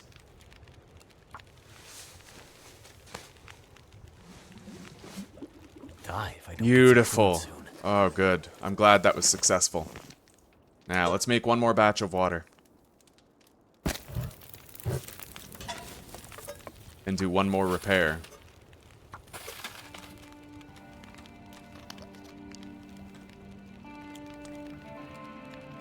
Alright. I'd love to repair this. The windproof bonus is way too valuable not to. 30 minutes. Alright, we can try one more time.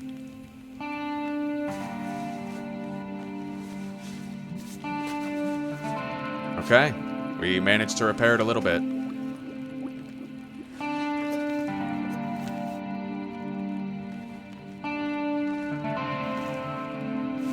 Alright. We made it work, right? That's all you gotta do. You gotta just figure it out. Use your noggin. Alright. Let's get some sleep.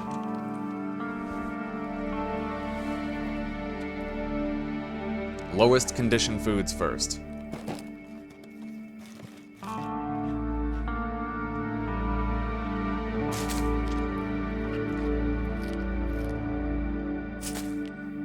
That'll do.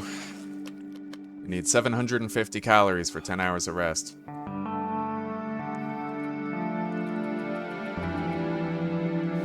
Alright.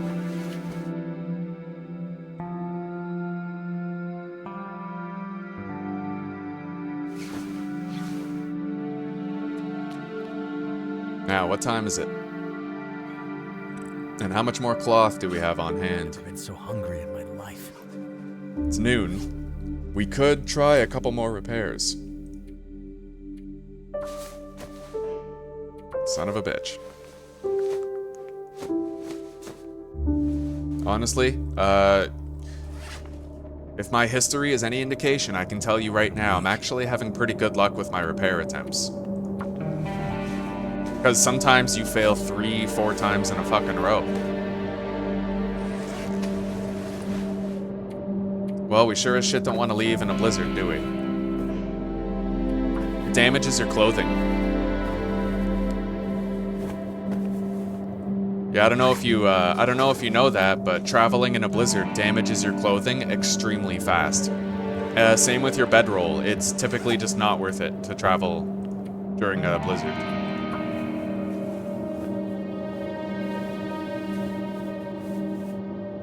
The blizzard is fortuitous. It gives us a chance to get some meaningful work done. Alright, we've repaired our bedroll, most of our clothing. We're doing quite well. Let's try to beef this up a little bit more. I ain't leaving till that blizzard's over.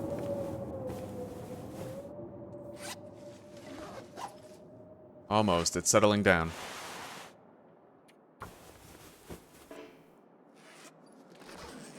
Alright, the blizzard has concluded. It's time for us to go. One more attempt at repairing this hat. I still don't like the look of it out there. Alright, there we go. We are considerably warmer than we were before. Let's take a look. +9 warmth bonus, +3 windproof. Okay. Look at that, sunny.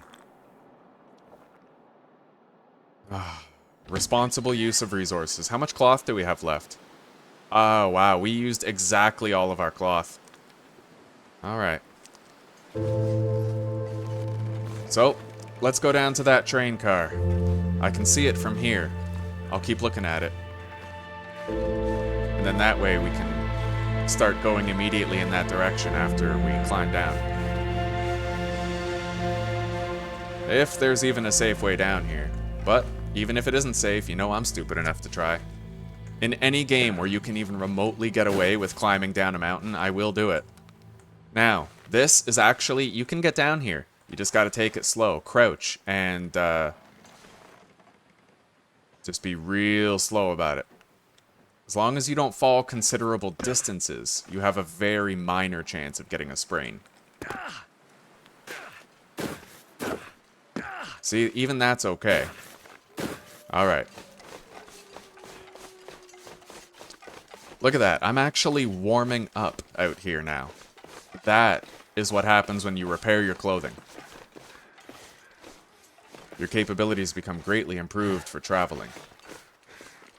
Now, is there a wolf? Yeah, there is. I'm gonna have to try to avoid his detection. I don't smell, so as long as I don't make noise, he might not detect me. Which means no more sprinting. I hope he doesn't see me. I would love to be able to look inside that medical kit over there.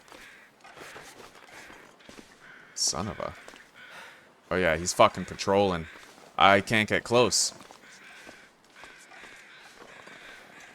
I may have to leave it behind.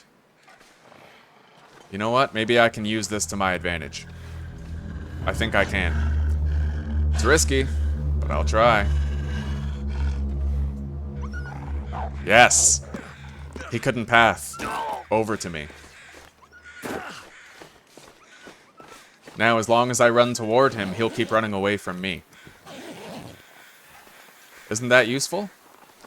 Remember, whether or not they chase you depends entirely upon whether or not they can path to you. You can disrupt their pathing. Anyway, it looks like there's no medkit here, and all I got was a couple of feathers. So now it's time to head to the trapper's cabin. But we're gonna take the long way around since we're so warm right now. I'm really curious about what the hell these trees are. They look like they might drop... Oh! Acorns? Wow. Okay. Interesting. Yeah, see, all of this is fucking new to me. I have no idea. It's been several updates since I've last played, but as you can see, I have the skills to pay the bills. Like, it's like riding a bike, right? You never forget. I'm gonna grab some of this old man's beard lichen, since the temperature is so forgiving right now. I typically don't carry antiseptic on me, it's just too heavy to justify it. It's an entire point of weight. Almost. It's 0.70. Alright. I want to search the pond, And then I will work my way toward... There's a few places I'm going to want to check on the way to Trapper's cabin. I can't rush. I'm going to be walking around for a hot minute. Burdock root. Base of an antibiotic tea, huh? Interesting. Now, some of you might be scratching your heads wondering why I don't harvest carcasses while I travel, and the answer is scent. Because scent is going to get you attacked far more often than you'd like. Essentially what it does is if a predator is upwind of you, then they're gonna triangulate on your position from hundreds of meters away. Hundreds of meters away. Even if they're not upwind of you, if they enter, I would say, 100 meters proximity to you from any direction, regardless of wind, then they will begin approaching you, triangulating toward you. It's not worth it. It's too dangerous. If you want to end your playthrough early, then you'll carry meat and rabbits and guts on you. Like, that's as simple as it gets. Scent is... It's not the weather that kills the most experienced players in this game. It's scent. I know that sounds weird, like the whole game is about animals and weather, but it's actually stinking like guts and meat that makes you die. Typically. It took me ages to figure out why I couldn't survive long term, and it was because I kept on stinking. You have to choose those times when you're willing to stink very, very carefully. And in the early game, I am not willing to stink. I have no bow, no arrows, no means of defense. Now, there's a potential wolf patrol over here. So I have to be careful. I'm also going to keep a lookout for any birch saplings. Be better if we got those curing sooner rather than later. And sometimes birch saplings are here. Yeah, there's one. I know it seems stupid to go this far out of my way for one sapling, but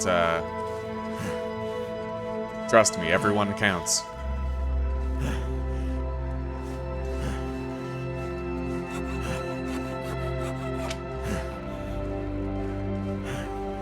We'll get more feathers over here, provided we don't have to dodge the wolf.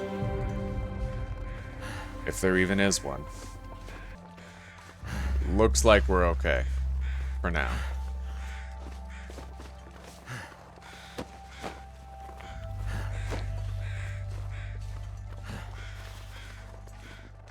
Even one feather is worth it. Okay. Now, we're gonna backtrack a little bit, because temperature allows, and carry weight is not an issue, but we have to stop sprinting casually. It's time that we remained walking for a time. There are a couple things I want to get before we get to the Trapper's cabin. We acquire those things, and then I'll feel comfortable switching to a new region. And like I said, after Milton, we will return here, and then we will proceed to Pleasant Valley and the more significant loot locations. The plane crash, both plane crashes, Pleasant Valley and Timberwolf, Ash Canyon's gold mine, Black Rock for the vest. And once we've done all that, I'll feel comfortable doing a smelting run. Making arrows, hatchets, knives, that sort of thing.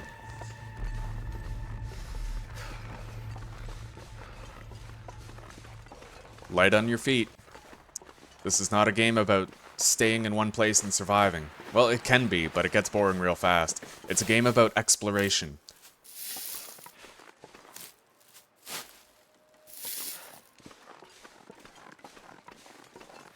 Now, if you're anything like me, you come from a history of, you know, a depressive attitude. I mean, maybe like me, you were drugged with Ritalin for 6 years as a kid, and it just royally fucked with your neurological constitution. But one thing I can tell you is that if you have neurotic problems, then taking a cold shower first thing in the morning is the best way to circumvent them for the rest of the day. Meditate, take a cold shower, exercise. You can break your brain out of its default state of weakness that way. I have to do it. I'm not ashamed of it. Hell, I'm proud of it, because you know how many people just endure that hell instead of fighting it? That's not me, and it doesn't have to be you.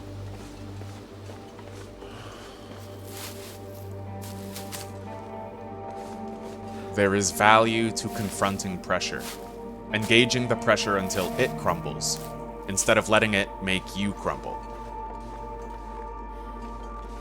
Alright, let's continue. So I'm gonna show you a shortcut.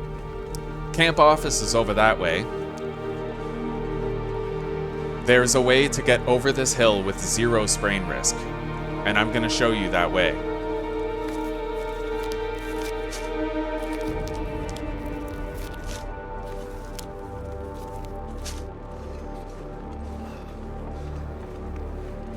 That's way too steep. But if you travel this way, that boulder right there, this is a dangerous area. There's like 3 fucking wolves and a potential bear that roam this area, so once you get to this boulder, you're gonna see somewhat of a dip, right? You see that convex, that curve in the terrain?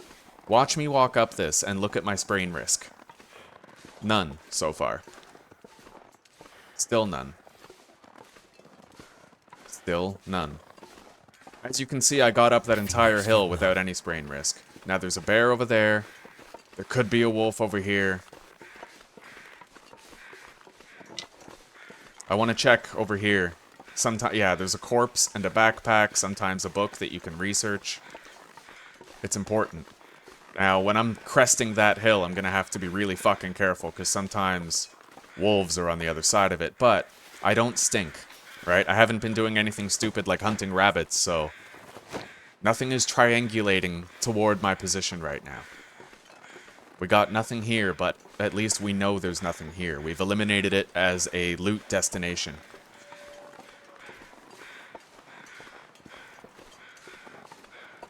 As you can see, I know my way around quite well.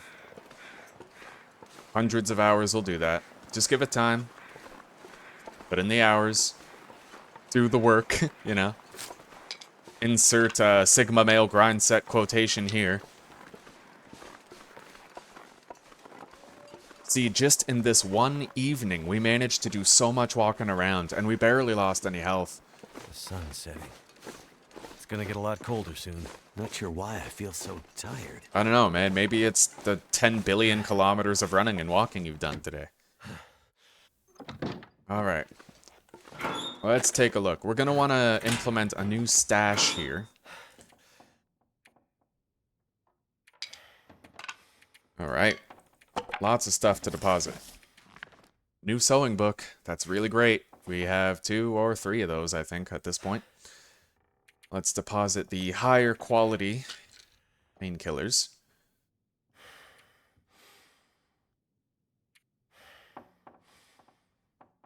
We're gonna take all of our food with us. Maybe we can leave some of it here, but not much.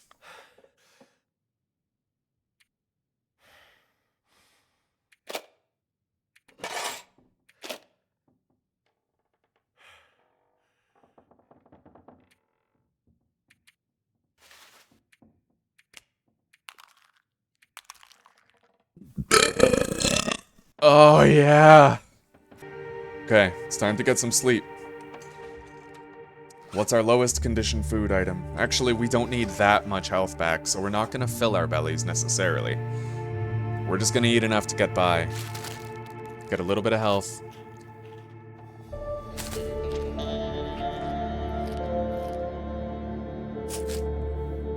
Alright, that will do.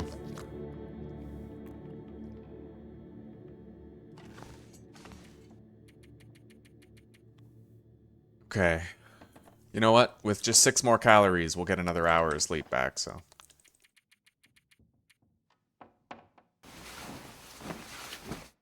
Alright. I would prefer to have sunlight. I want to search this place. My stomach feels like I don't suppose there's a lantern here, eh? Sometimes there is. You get fortunate, find one here, but... Alright. We'll have to pass time until morning. We want to loot this place.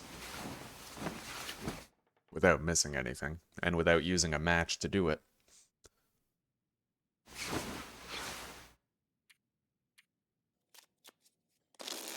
Alright, that will do. It gets a little bit brighter, actually. Let's allow it to. Alright. No cooking pot here. Damn, sometimes you'd find two. Alright. No mag lens either. Broth.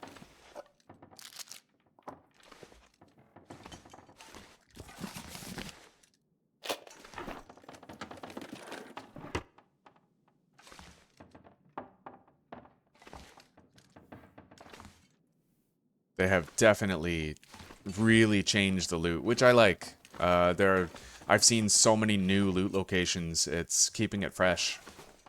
Alright. Now, let's crack into this safe. 15.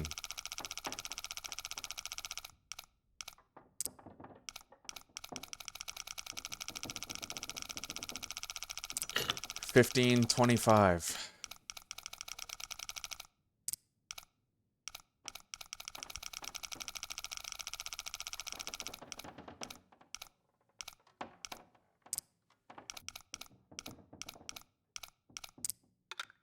Okay, we're in. Mackinac? Oh my god! I did not expect that to actually happen. I just said Mackinac. A brand new Mackinac jacket. Dude. Oh, lordy lord. Okay. We're gonna put the ski jacket over, I think. Just because if one of my clothing items gets damaged, I don't want it to be the Mackinac jacket. I'd rather if it was the ski jacket. And this, we'll actually store this here for now. I don't want to dismantle it yet, because you never know what's going to happen out there. We may end up getting our ski jacket ruined, and we'd want to have that replacement jacket if we did. So that is extraordinarily beneficial. I can't believe I found that. Dude, like a Mackinac jacket changes the game. It gives you so much, like look at these stats, alright? 2.4, 2.0, 40% waterproof, 5% protection, and only -3 sprint. And it barely, it doesn't weigh that much. Compared to like a bear coat, that is fucking top tier. That's beautiful.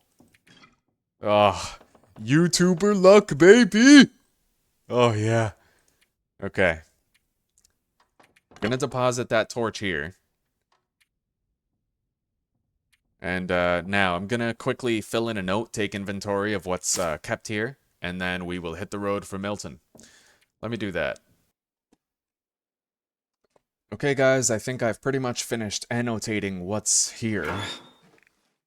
I don't think I left anything out, except I didn't mark down the painkillers, but that's it. Alright. We've now taken inventory of everything we've left here.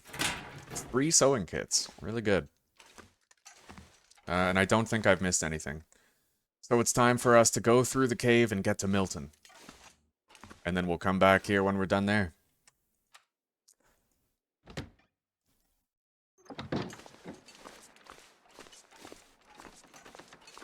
We're going to conserve our energy. We do have rope climbs that must be done.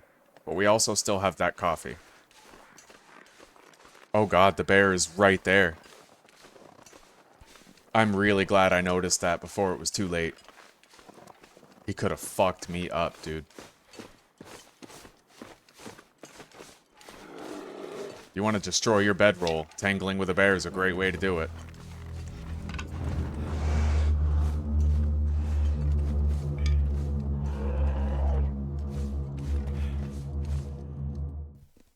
Alright.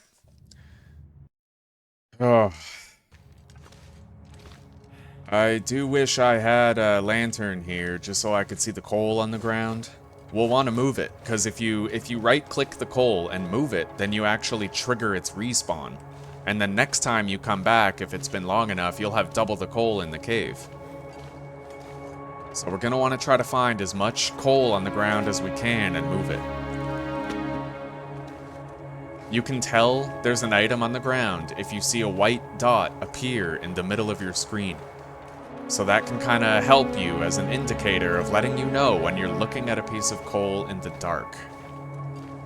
It's not too dark, though. Look at that, eh? So, 4 coal is going to respawn here now. Let's keep going. Oh, Jesus. Hey, buddy. A campfire didn't really work for you, did it?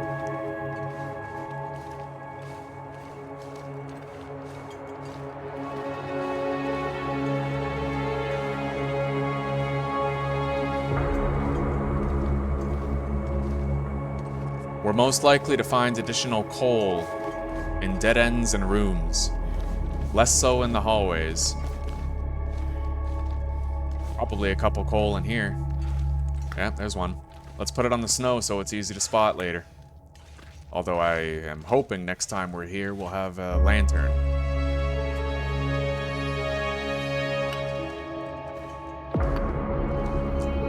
Two pieces of coal. Yeah, you see that white dot right there? That only shows up when you're looking at something interactable. So it can help you find your way if it's dark. Also, if it's pitch black, just take your bedroll out and move it around like this. It kind of helps you find your way around when it's pitch black. I mean, if it was me and I was in pitch blackness, I'd probably just take out a torch and use a match, but... Alright, move this over here. Triggering a lot of respawns. That's good.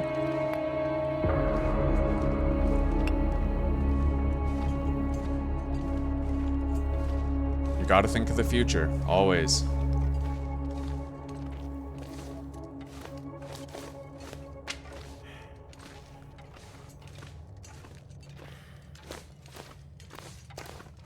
I'll be able to skip the rope climb down, but I have to commit to the rope climb up. Always skip a rope climb if you can. It saves you energy, and the more energy you save, the further you can travel in a day. I'm curious how many days we've been at this. We are on day 6 right now.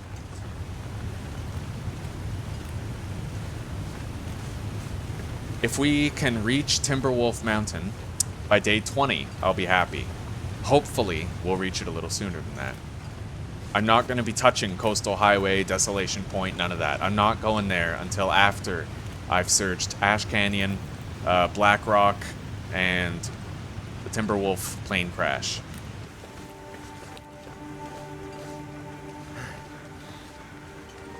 Alright, let's climb down.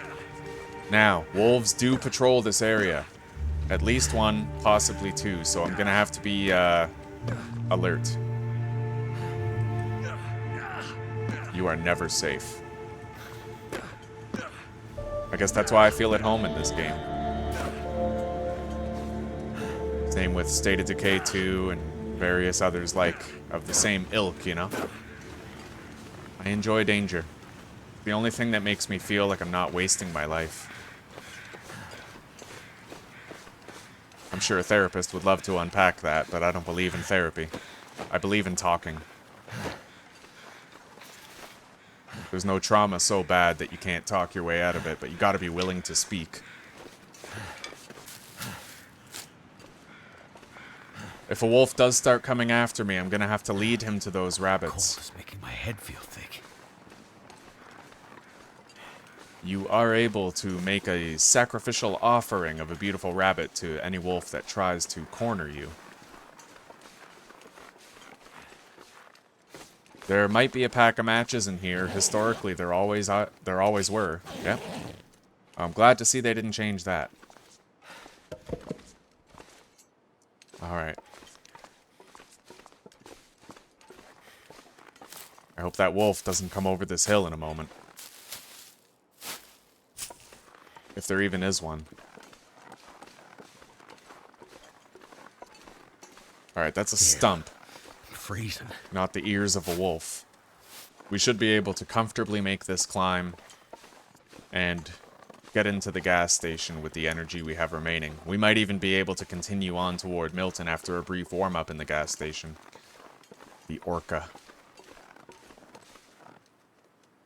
Oh god, I heard the rabbit's footsteps and I thought it was a wolf. Fucking wascally wabbit. Oh, sometimes you just gotta appreciate what you can see, you know? Takes your head out of the fear. Alright. Let's go then. There is nothing worse than running out of stamina during a climb. Plummeting. It's terrible. Alright, we've made it. And if we didn't skip that other rope climb, we probably wouldn't have made it. Alright, you know what? We're still technically taking health damage. So let's just... There.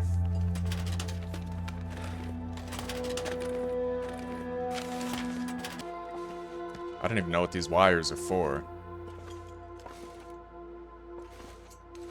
And I sure as shit don't need this. Getting kinda thirsty.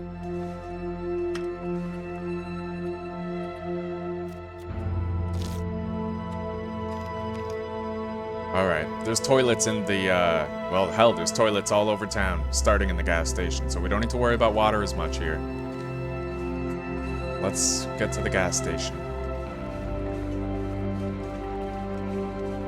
We don't have to worry about cabin fever until day 10, but the beauty of this playstyle of mine is that cabin fever never becomes an issue. You're always walking somewhere. Escape this cold. Right? You're always walking somewhere. You're always outside. The only time you spend inside is to rest and to loot. Other than that, long as you keep traveling, you never have to worry about cabin fever. That's why it's important to avoid struggles, because time spent inside licking your wounds is time spent racking up cabin fever.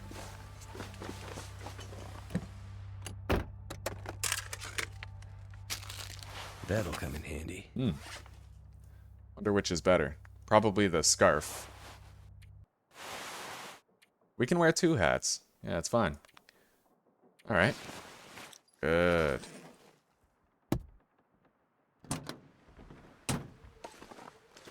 This is a wolf patrol zone. So let's keep our head on a swivel. And the wind is against us, so our movement is slower headed toward the gas station. Never felt so cold in my life. Good sight lines only.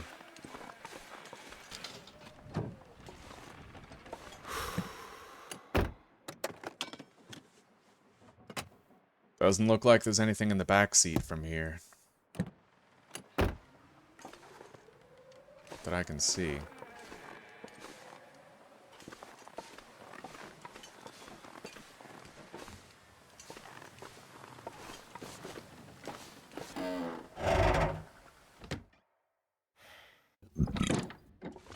Alright, front door to the gas station is permanently unlocked.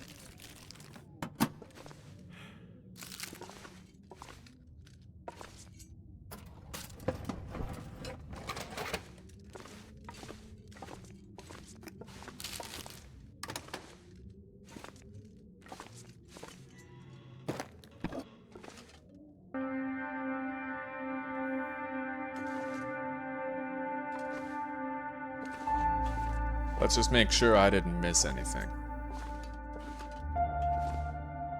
Don't give a shit about the stump remover.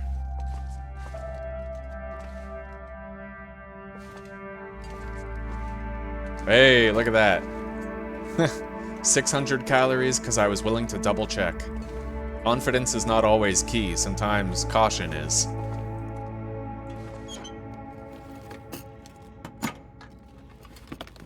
If I was confident that I'd cleared that area, I would be 600 calories poorer right now.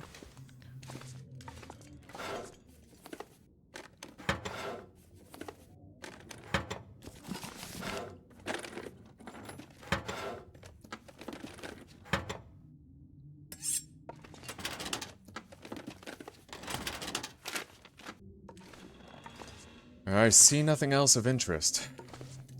Just because I don't see it doesn't mean it isn't there.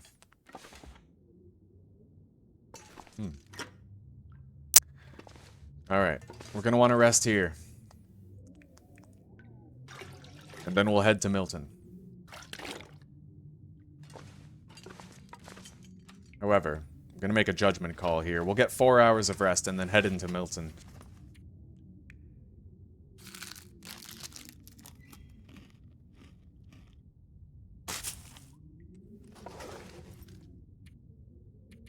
Because it'll still be evening, I think. Which means it might still be relatively warm. We gotta maximize our time. Alright, still daylight. It's evening. We're no longer spraying risk. We are no longer spraying risk. Find food. I'll die if I don't get some food soon. Alright. Let's get over to that road. Just in case any of you guys don't know this already, there's a 15% movement speed increase when you're on a paved road.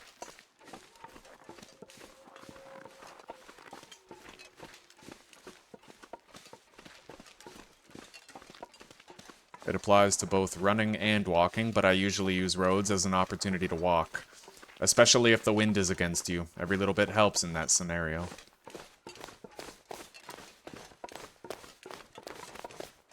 I'm gonna be living in the central Milton house, but we'll loot whatever houses we can on the way there. We have daylight. We're gonna want to use it. At present, we have no lantern. So, searching buildings at night. Holy fuck. Alright.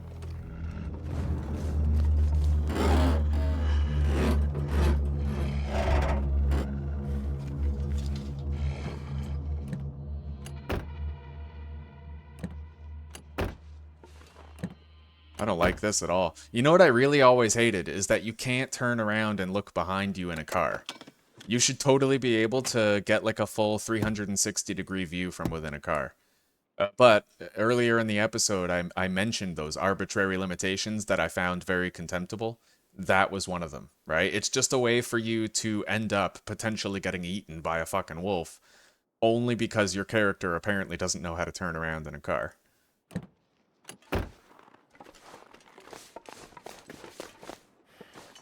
Okay. With any luck, they'll add that in a future update.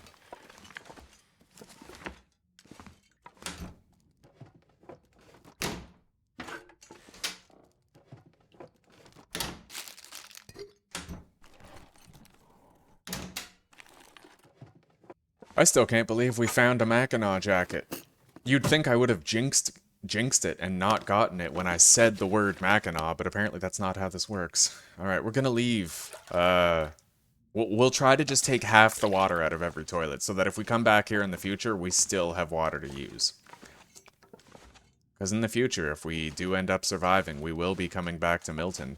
We'll want to search Hushed River Valley. Okay, let's compare these. Alright, I wouldn't get much of a benefit from switching to these, so... We'll harvest them later. Right now, daylight's burning, and we have to loot as many of these houses as we can while we still have it.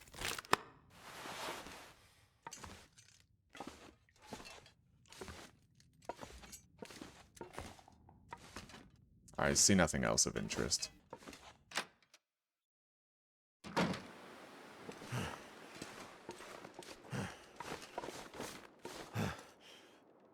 Okay.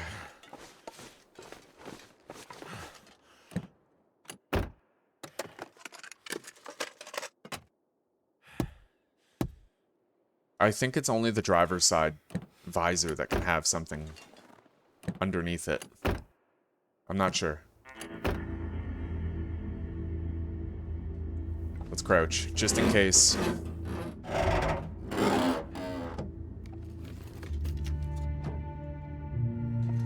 You never know when a wolf is gonna come around a corner.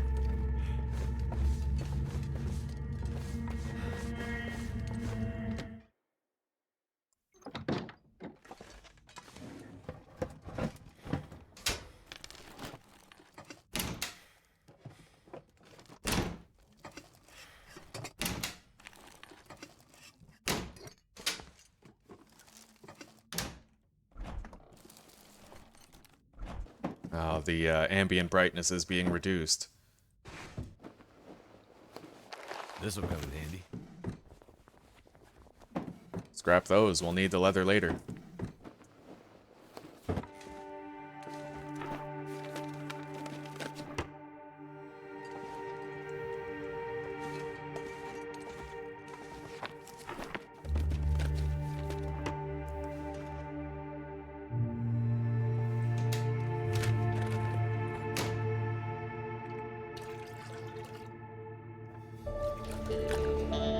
We're doing good. We are doing good.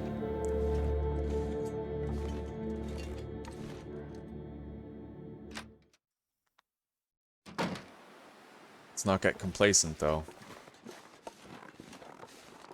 The moment you tell yourself you're doing well is the moment you're more likely to start doing bad.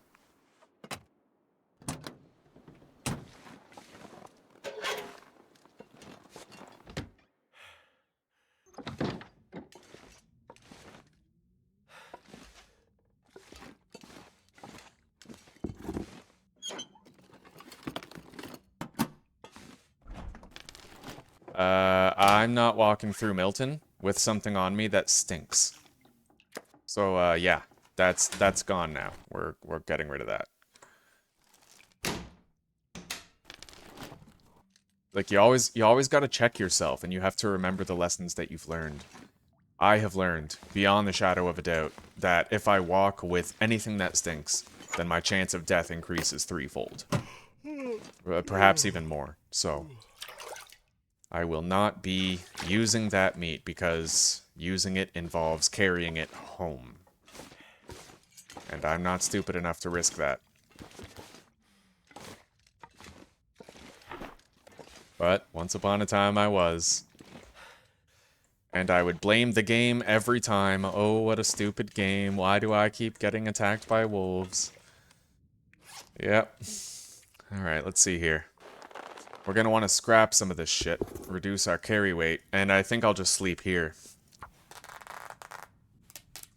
We'll scrap all this stuff, get nice and tired, and then we'll get some rest. And we'll process whatever medicinal items we have as well. I may want to make the climb up to the plane crash tomorrow. In the evening time.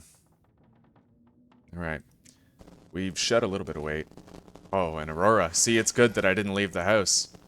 Aurora wolves are significantly more dangerous than regular ones.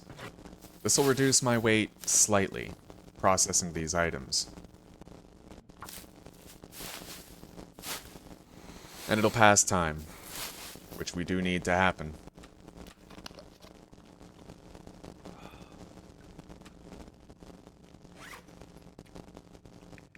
Okay. We can't eat that not until it's cooked. Let's sort our food by condition. This carrot has to be eaten now.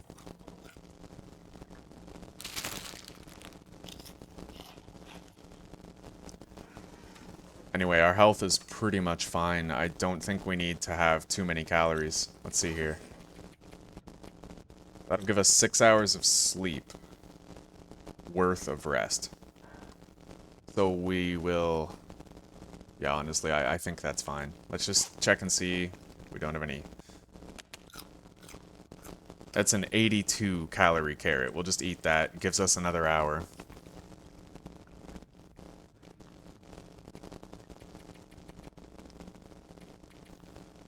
Alright.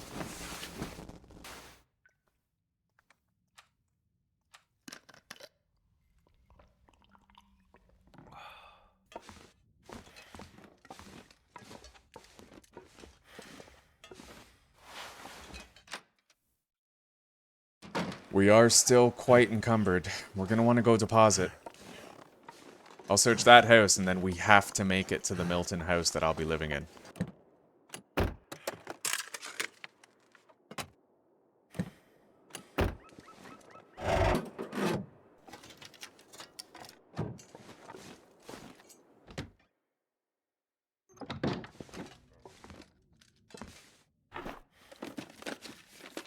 This stuff will come in handy.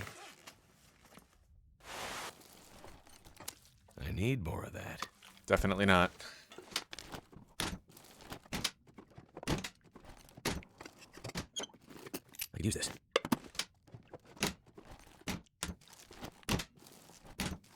time to eat your bad conditioned food is right before you sleep, because then if you get food poisoning, you can instantaneously take an antibiotic, get 10 hours of rest, and then your food poisoning is gone. But if you're fully rested and you get food poisoning, then you have to deal with it the entire fucking day. That ain't worth it.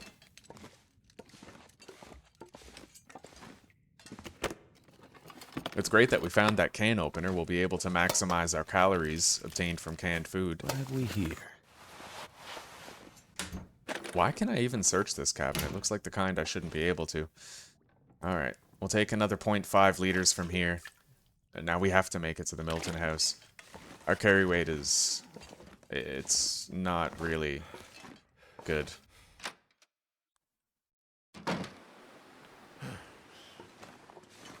But at least we don't have to backtrack here anymore.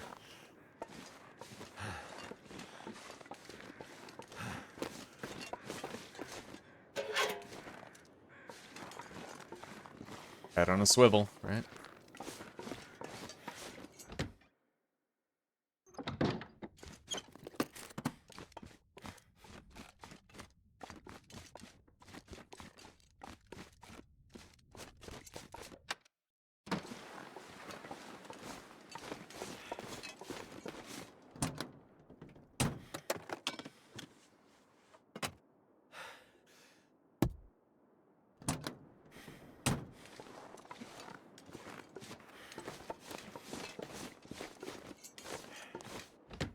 Now, there might be a magnifying lens in here.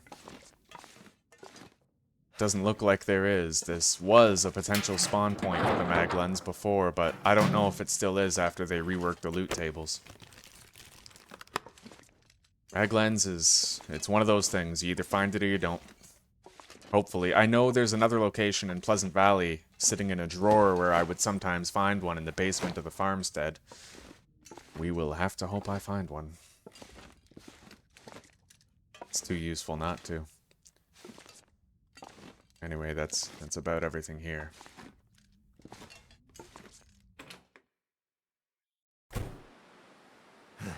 Alright, now.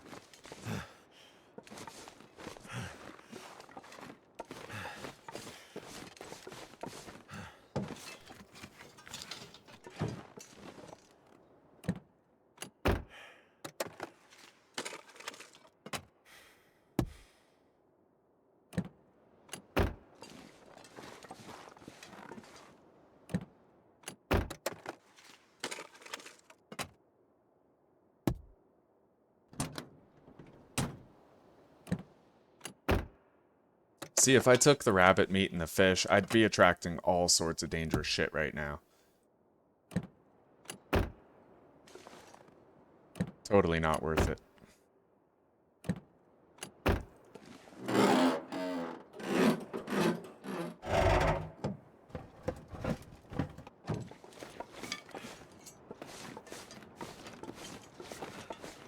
I think I can use this.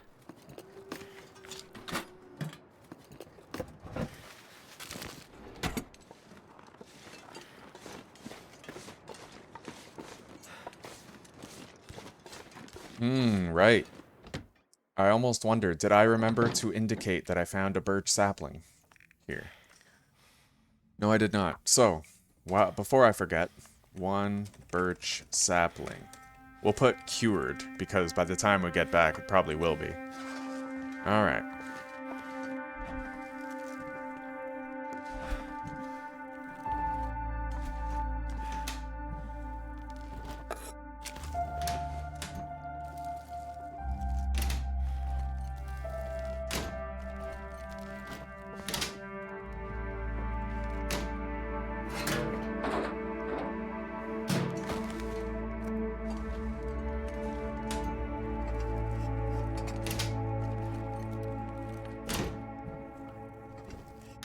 This gear's starting to slow me down.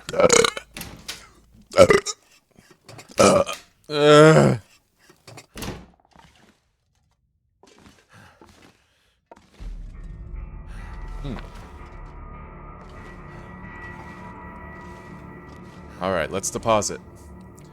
It's good that we finally have a chance to.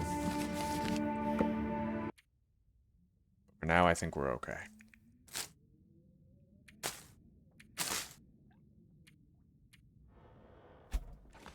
Let's search this house.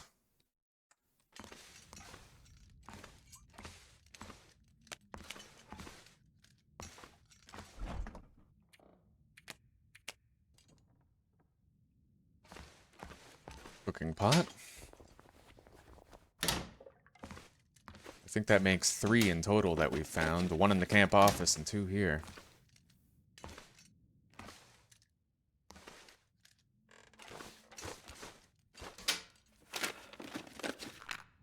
Nice. That was not a guaranteed pack of matches. That's just extra fortune right there.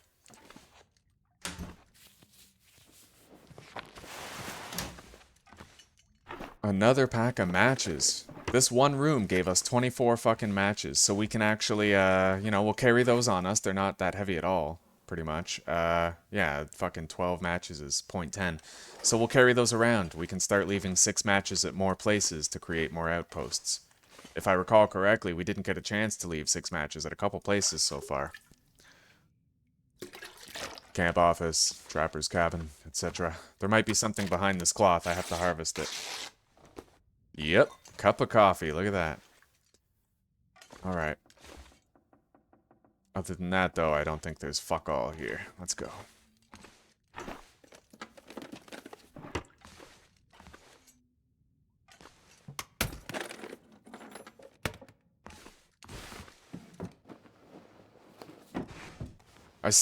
I'm in shock I found that fucking Mackinac jacket.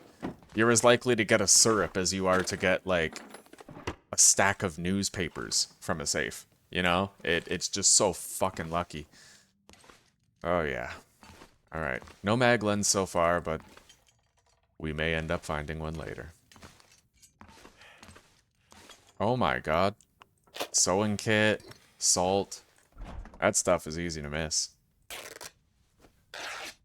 We are going to be climbing up to the top where the plane crash is today, provided the weather holds for us. We may even want to go right now. We don't need to be fully rested for it. Not as long as we walk. There's likely to be a jerry can up there, along with some other valuable things. I wonder why it's... Oh, right, condition. It sorts it by condition. Okay. Yeah, it is time for us to go. I don't think we need to bring the pry bar. We can leave that behind. And we won't bother writing down everything that we have gathered into this freezer yet. Not until we've searched more of the area. And although these weigh next to nothing, they're wasted space right now. Okay.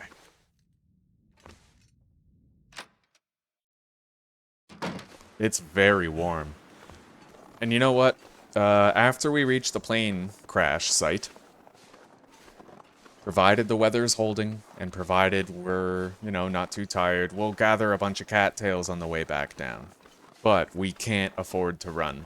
We will get much farther on our current fatigue meter if we walk instead of run. I don't want to start slowing down at any point. Oh, that's right. Immersive hand wraps.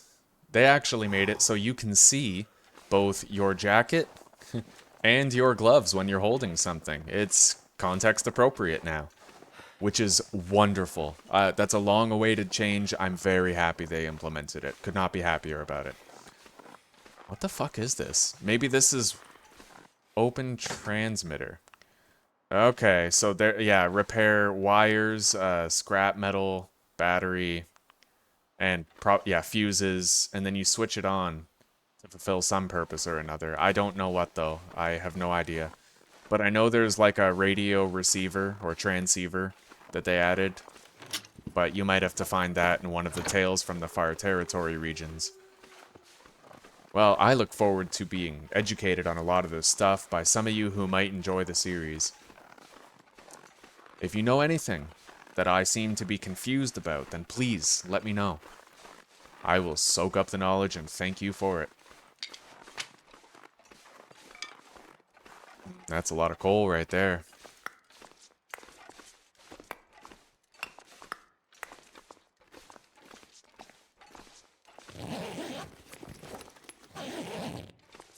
Let's keep moving. The weather's perfect right now, but that can change anytime, and I want to reach the plane crash today. That's the biggest job. There's two big jobs in Milton that you have to do. The plane crash, and the cabin down near the entrance to Forlorn Muskeg. Those are the two tasks that are the most dangerous, the most time-consuming, the most out of your way. We'll keep one coal on us in case we need an emergency fire. We won't want to gather too many sticks, and I think that we're good on rose hips and shit for now. As well as old man's beard lichen. So far, we can't ask for better than this. Now there's one wolf that I have to worry about here. One wolf. And this wolf has ended my playthrough before. So I have to respect it. You should respect all of them, but I'm going to respect this one in particular. The wolf could show up anywhere starting now.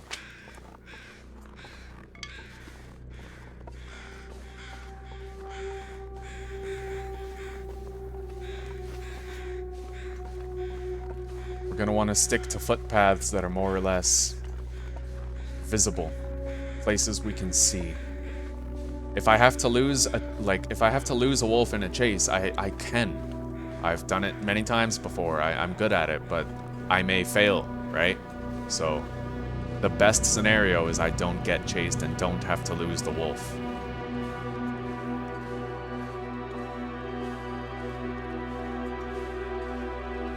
I don't see him yet. There's the plane. There he is.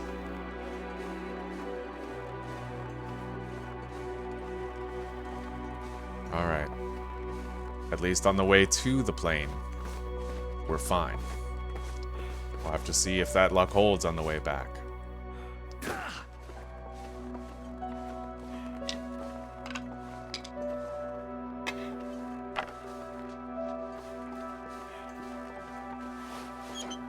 Another stim. That makes 3.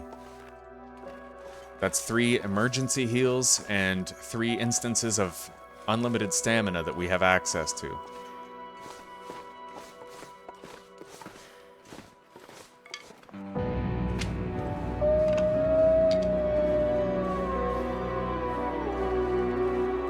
At the very least, he can't reach me here.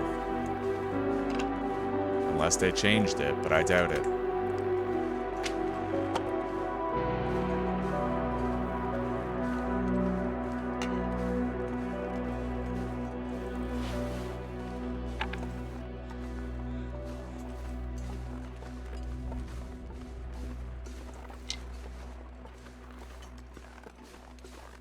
As you can see, because we've chosen to walk the entire way, we're doing quite well on fatigue.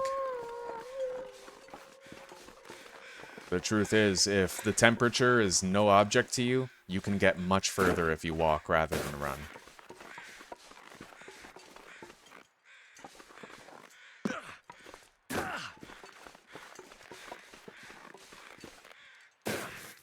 Well, if we ever need more rose hips, we know where we're going.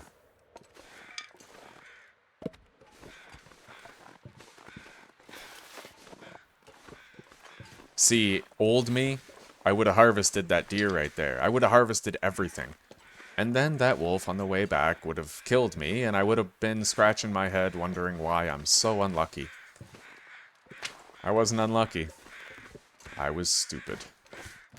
Or just uneducated, if there's a difference between the two.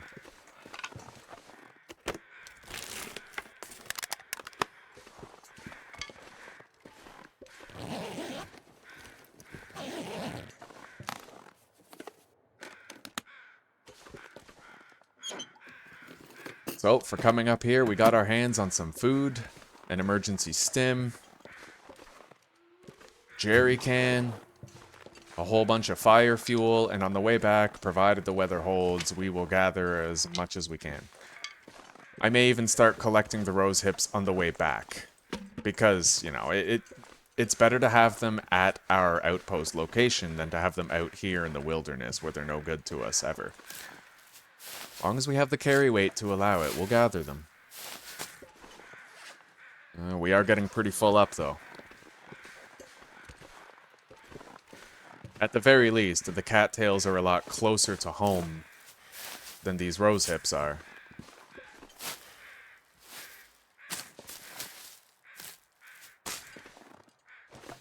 Hey. What? Oh my god. That's amazing, dude. I had no idea that I could find that here. I just found that by accident. Oh my god, dopamine much? Oh, I'm high. I am high on life. That insulated flask is gonna help a lot, man. It doesn't weigh much either. It's now part of my standard carry.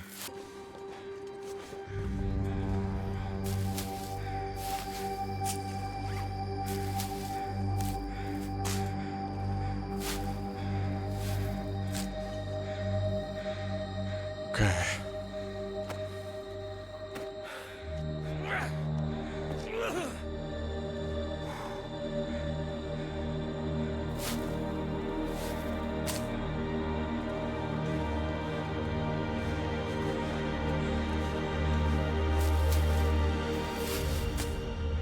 We may run back, but I'm gonna wait until we're past the wolf before I start doing that.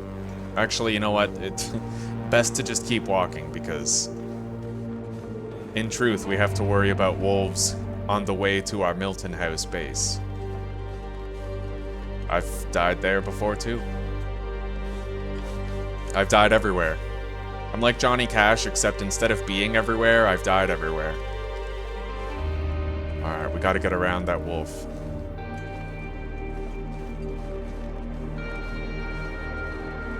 If we sprint, he'll hear us. But if we walk, we might be able to get most of the way around him before he does. Now.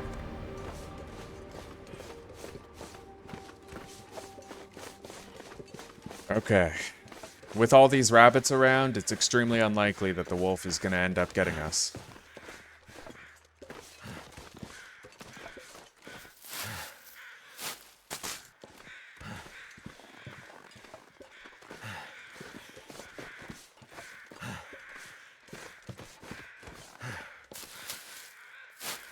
We can't forget that we have to take that coal on the way down to the house, too. Although, knowing me, I'm just gonna stupidly, vastly over-encumber myself anyway. Our temperature has not dropped a single time. That's why you repair all of your clothing. Always. Especially in the early game. I mean, the world is never going to be warmer than it is at the very beginning.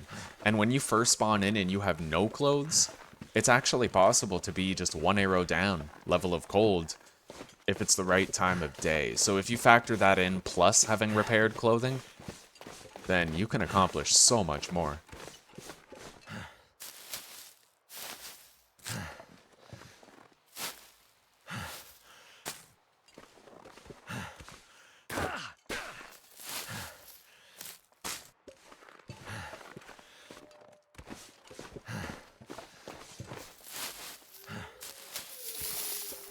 Alright. Oh, buddy. I've missed this. This feeling of uncomfortable, I'm gonna fucking die if I'm not careful. I know that that's basically every game I play, but this one is just, it hits different, and I don't know why. There's something enchanting about it, like it's not speaking to my brain, but to my soul, you know what I mean? Maybe you have a couple games like that yourself. Tell me about them.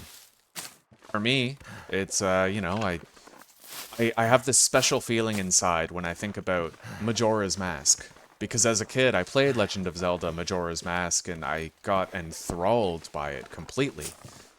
It was enchanting.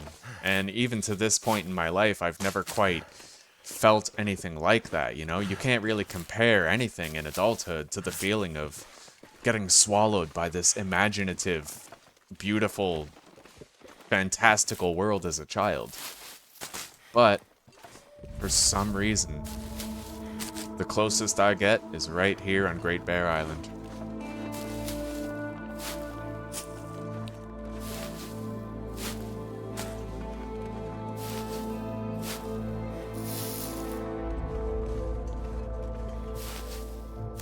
I guess because in Majora's Mask, there's such heavy themes about death and acceptance of death, and moving forward through time even though you don't want to. And I think that this game, it makes me feel that way, you know? It gives me feelings like I no longer have a reason to live, so I have to create it myself. Like my wife died and I'm here alone, and making the best of it is just living for its own sake, expressing the will to live by refusing to give up no matter how bleak my existence gets. That sort of feeling that it invokes, just, I don't know, man, it's different. It's the loneliness that makes it work. That's what State of Decay 2 and 7 Days to Die don't have, is because, you know, in 7 Days there's traitors, and there's, even though they're zombies, they're still humanoids, and they give you that feeling like you're looking at a person. And in State of Decay 2, you have communities, obviously, and you have enemies. There are other people talking to you, giving you ideas and shit. But here, there's just you and yourself. And there's something about that quiet apocalypse that screams to me, you know? It calls out to me. Not a year goes by where I don't have a playthrough in this game. And now we get to share one. We're gonna search these two houses on the way back. May even sleep inside of one of them, just to make sure we're not hobbling back too slowly and too tired. We still have a little bit of daylight left. We have to use it.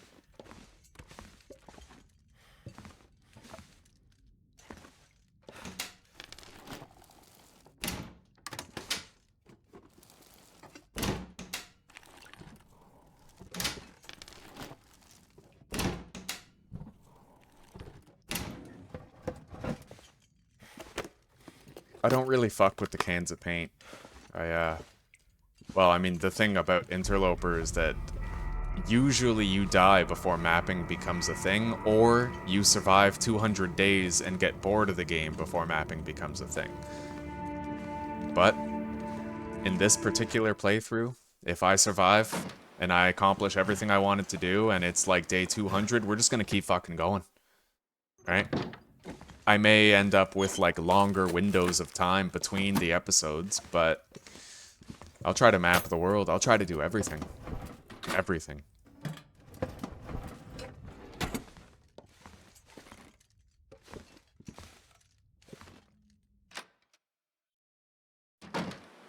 Alright, let's make a break for our house. And hope we don't get ambushed.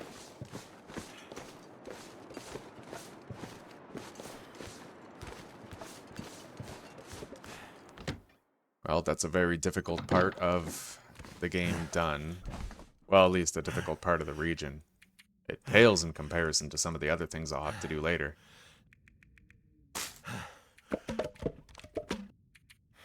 We have a massive wealth of resources here. Now there's still daylight left. I'm gonna use it to loot more houses in the area rather than deciding to sleep right away. I can avoid wolves easily enough, if I'm light on my feet. We'll bring a little bit of food so that we can sleep in one of those houses that we're looting. Maybe the last one. Let's sort this stuff by condition. Oh yeah, that's gonna make us sick. Like something is sapping my energy. It's always the can of tuna. Always. Or the sardines. It's very foggy. What the fog is going on here? Head on a swivel. You are not safe.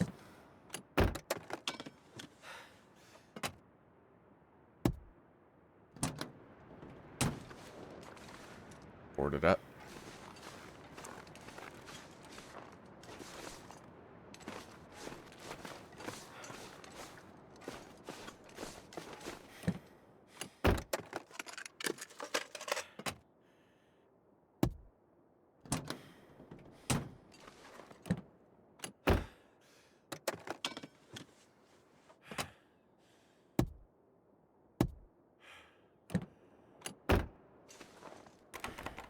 Requires pry bar, which we didn't bring. That's okay.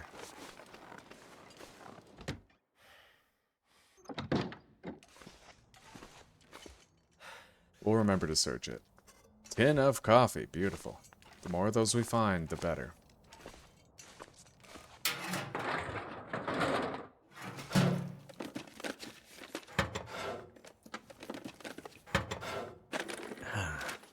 Someone's stash. Someone's stash? What? A book? That's the big stash? A book? Alright. Can't get my hopes up like that, man. You say someone's stash, I'm expecting to find, like, crazy shit. Fucking stashing books. Great, we have fire fuel.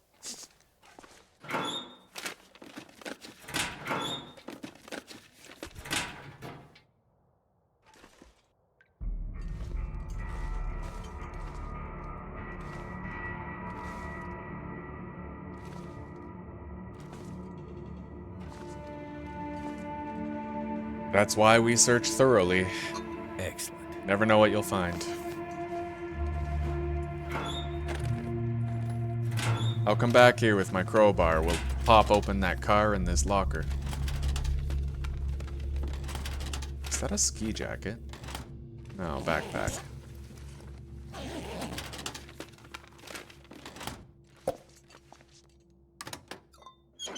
Alright. Man, we got a tin of coffee and 2 mugs of coffee here. I kind of wish I brought my, you know, those 10 herbal teas and the 5 coffees that we left in the camp office, because all the water that we found here makes this a great place to actually process that stuff into mugs that won't deteriorate.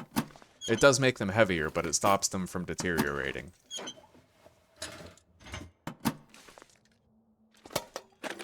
We'll crack open that safe in a second.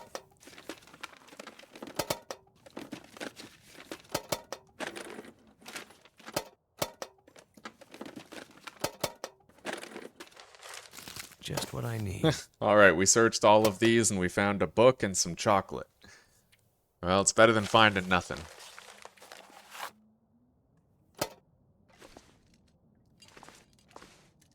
Let's crack this baby open, see what we got. But first, before we lose daylight around here, let's just take a quick look. You never know, they might have added a new mag lens spawn around here. Something.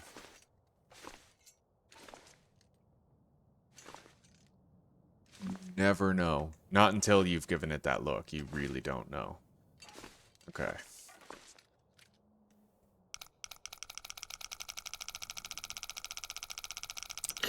$50. 49. 43.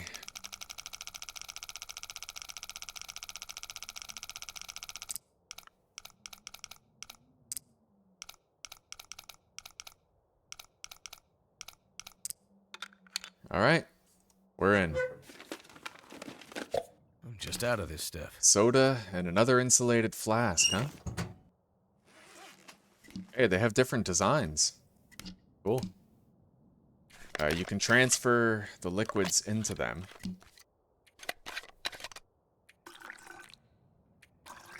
Oh my god, so you can actually fit a lot of stuff in there, and you can warm up bulk amounts of shit. Okay, that is very interesting. Anyway, let's go grab our crowbar and come back. We at least have daylight enough for that. Although we are really fucking tired. Head on a swivel. You are not safe.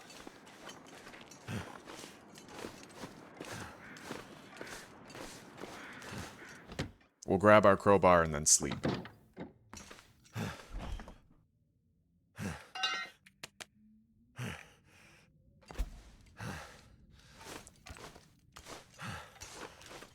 Alright. I have a great and terrible enmity with tin cans of sardines that are below 30%. I usually get food poisoning from them. But not today. Alright.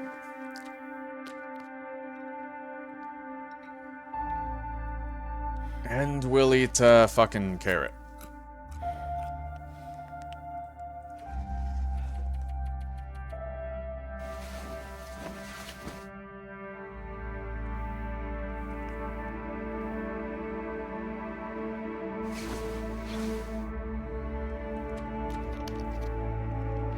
Full health.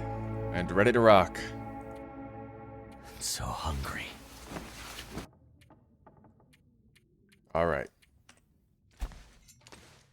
We're gonna be wrapping up. We're gonna be wrapping up in Milton today. We just have to search a few of the houses here, and then we go downhill to the farmstead over there. That's all we gotta do. And then it's time to head back to Mystery Lake and start hoofing it toward Pleasant Valley. And the big game loot.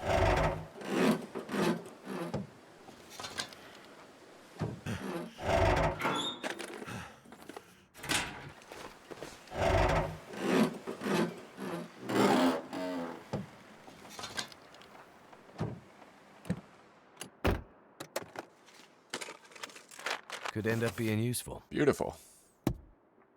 The kind of thing I'm always happy to find. Helps preserve our reishi.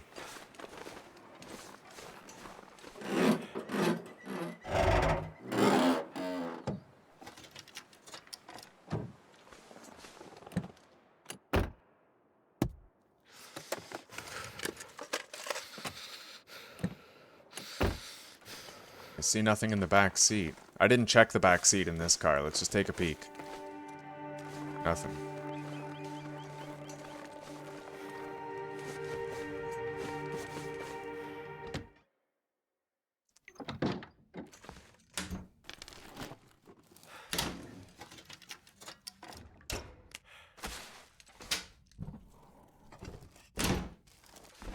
Wait, I think I just saw something back there. Yes, cooking oil. Alright.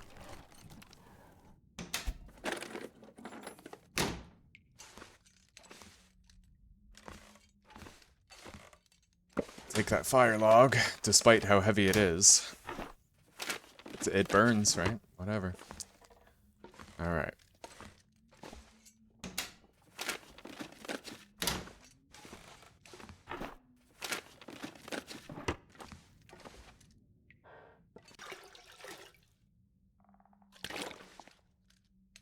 Alright.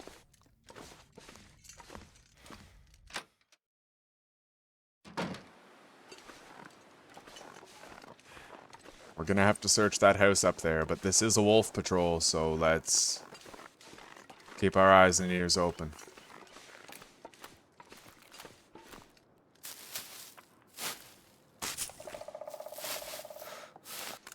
We sure as shit don't need any more sticks and stuff.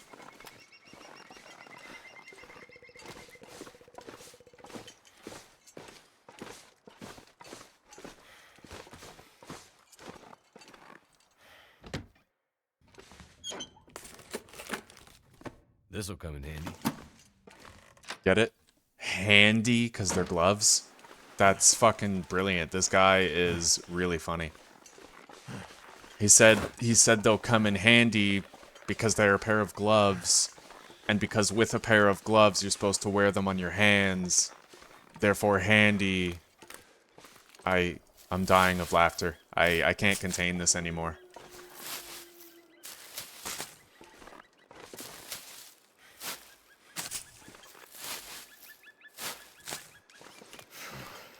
I'll no longer collect the rose hips, reishi, and old man's beard lichen, but at least these cattails near the pond I will gather.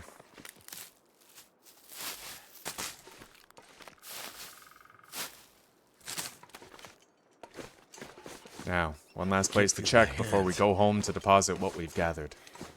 The burned down school. Hey, teacher, set those kids on fire.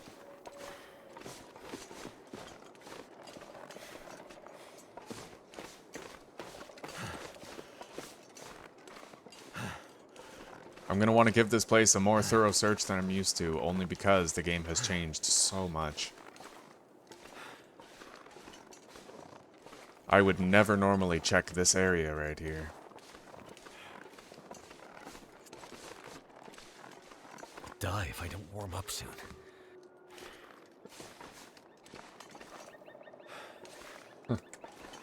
Glasses.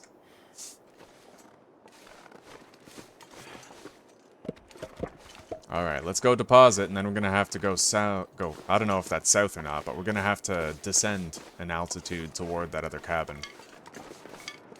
And we're not gonna bother crossing that bridge and searching all that shit. Major loot locations only.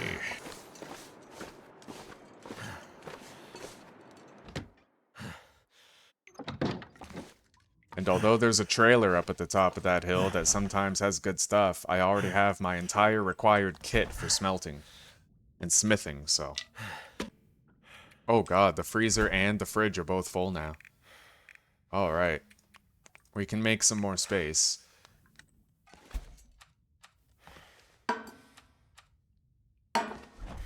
Skillet as well, if we have one. Shame that it isn't added to the radial menu yet, but that's okay. Right. Carry weight around 15 is our baseline. That's what we want. Let's warm up.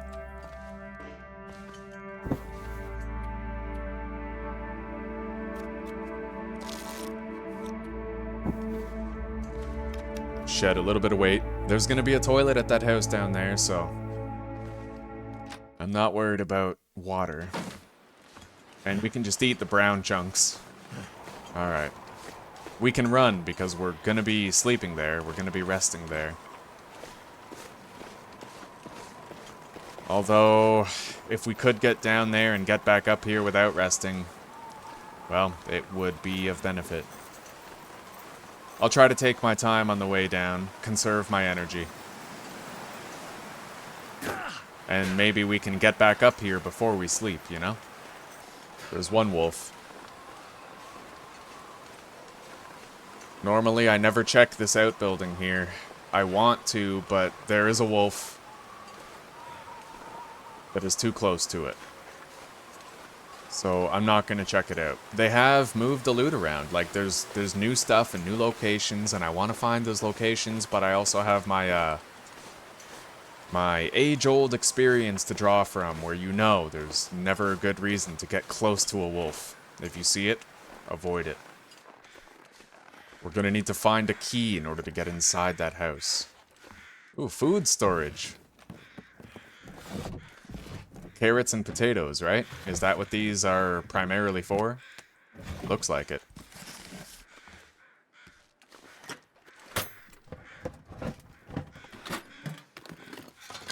Can't feel my feet.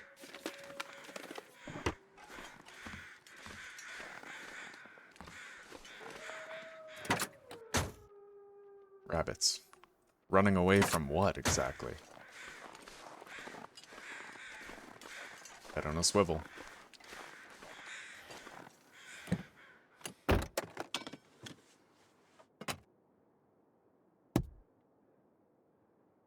Only one more location, I think, that the key could be. Behind the house.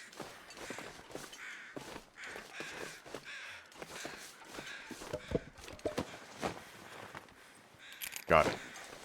Alright, let's head inside.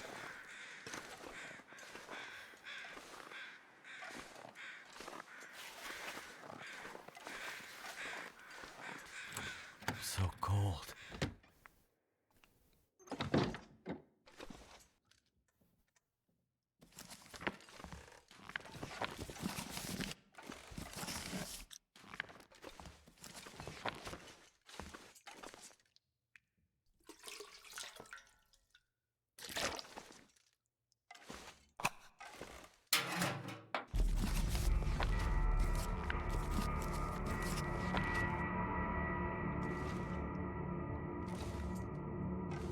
Let's be thorough. I would hate to miss a mag lens here. Not that I've ever found one here, I don't think, but it might be possible, and if it is, I don't want to fail to notice.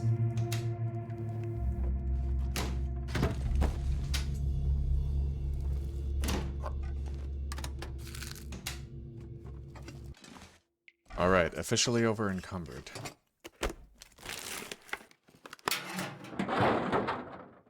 Hope nobody needs this anymore. A sack of potatoes, alright. Syrup.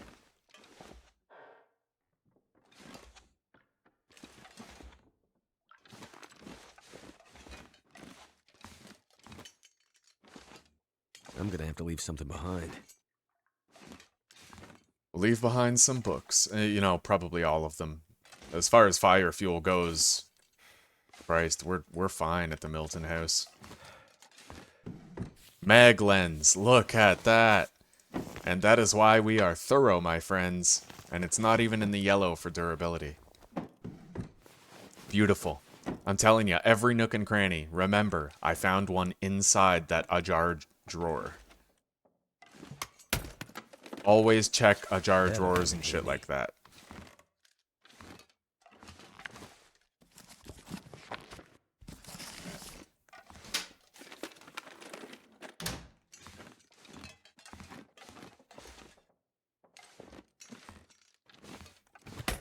Alright. 24 books.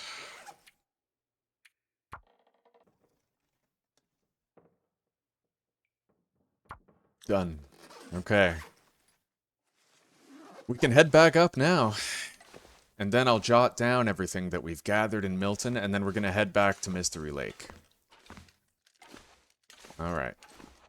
Let's get the fuck out of here. We found our mag lens. Guys, that's huge. It's huge. All we have to do is not die and fuck it up for ourselves. A few more feathers over here.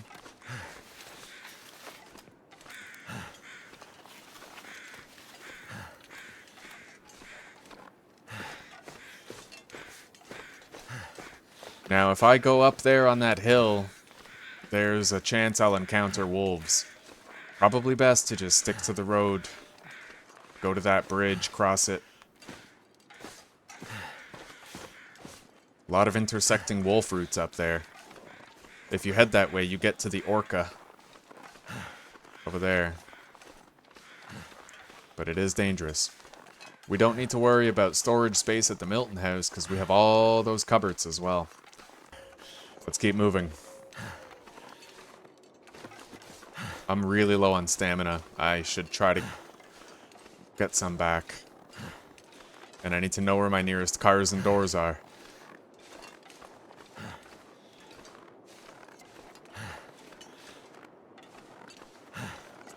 Alright, let's make a mad dash. Alright. Well, that's Milton successfully searched. We're gonna take those feathers back with us, and we're gonna leave them at the trapper's cabin. We have to figure out what we're taking. We can only take so much, but we have some wiggle room. We have all the food. At least all the food in that container. Alright, we're gonna leave those cattail stalks here. As well as all this wood, we don't need to bring it. We don't need many cattails, just enough for one night's sleep, typically. We won't really need these reishi mushrooms until we're, you know, we have antibiotics, essentially. And we can always find more reishi mushrooms anywhere. So, with all of our food on us, we are quite weighty, but... Well, oh, let's see here. Maybe I should prepare this coffee. And then with the rest of our space, I should take water so that we have the water required to process our tea and coffee back in Mystery Lake before we go. That seems to me the most responsible use of the space. But for now, give me 5 minutes and let me journal my loot. Make sure I've written it all down.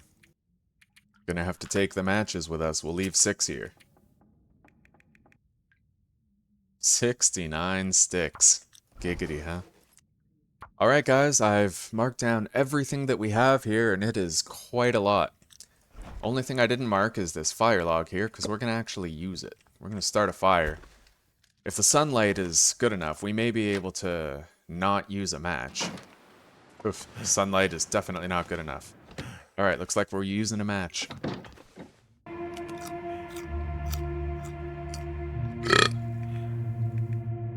So hungry.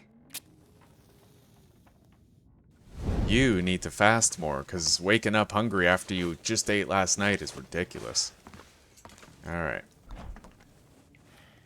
We have the fire log on us. It might be enough for what we have to do here. Let's just use an accelerant. Alright. That should help warm things up. Our last two accelerants are for wilderness travel. Alright, we are maxed out, and we have our coffee grounds that we can process when we get back to Mystery Lake. We also have a shitload of water with which we can do the processing, so we'll want to head pretty much, you know, we'll go to the trapper's cabin, but then we're going to want to head straight to the camp office, process our tea and coffee so it no longer spoils, and then we'll head out. I wonder if I should take the second insulated flask. I don't think so. It seems excessive. You can fit a lot of liquids inside one flask. A lot. So I'm not too worried about it. Alright. The hell's the door? Wait. Stove. Okay, so this way.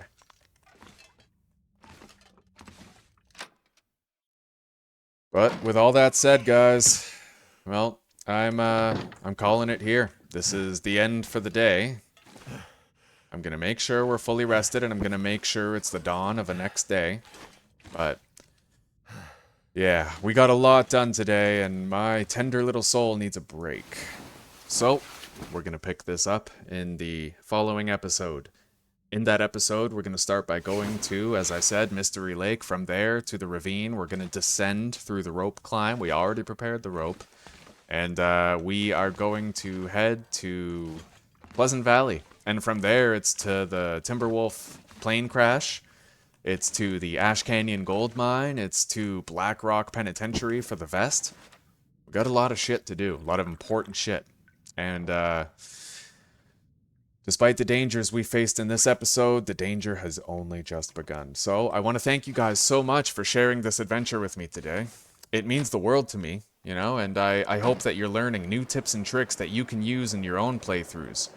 And, well, if you've never heard of The Long Dark before and you're liking what you see, then I can promise you that it is a game where skill is the determinant factor in your rate of success. But the learning curve is extraordinarily steep. This game is not a steep hill, really, it's more of a mountain. And you will not have an easy time getting to the top. But it's worth it when you do, trust me. So, don't forget to check the pinned comment down below for the word of the day and a health cookie. Be sure to tune into the next episode if you're enjoying this and you want to see more. And thank you for spending this time here with me today. Alright, take care, rock on, and peace out. I'll see you guys in the next one.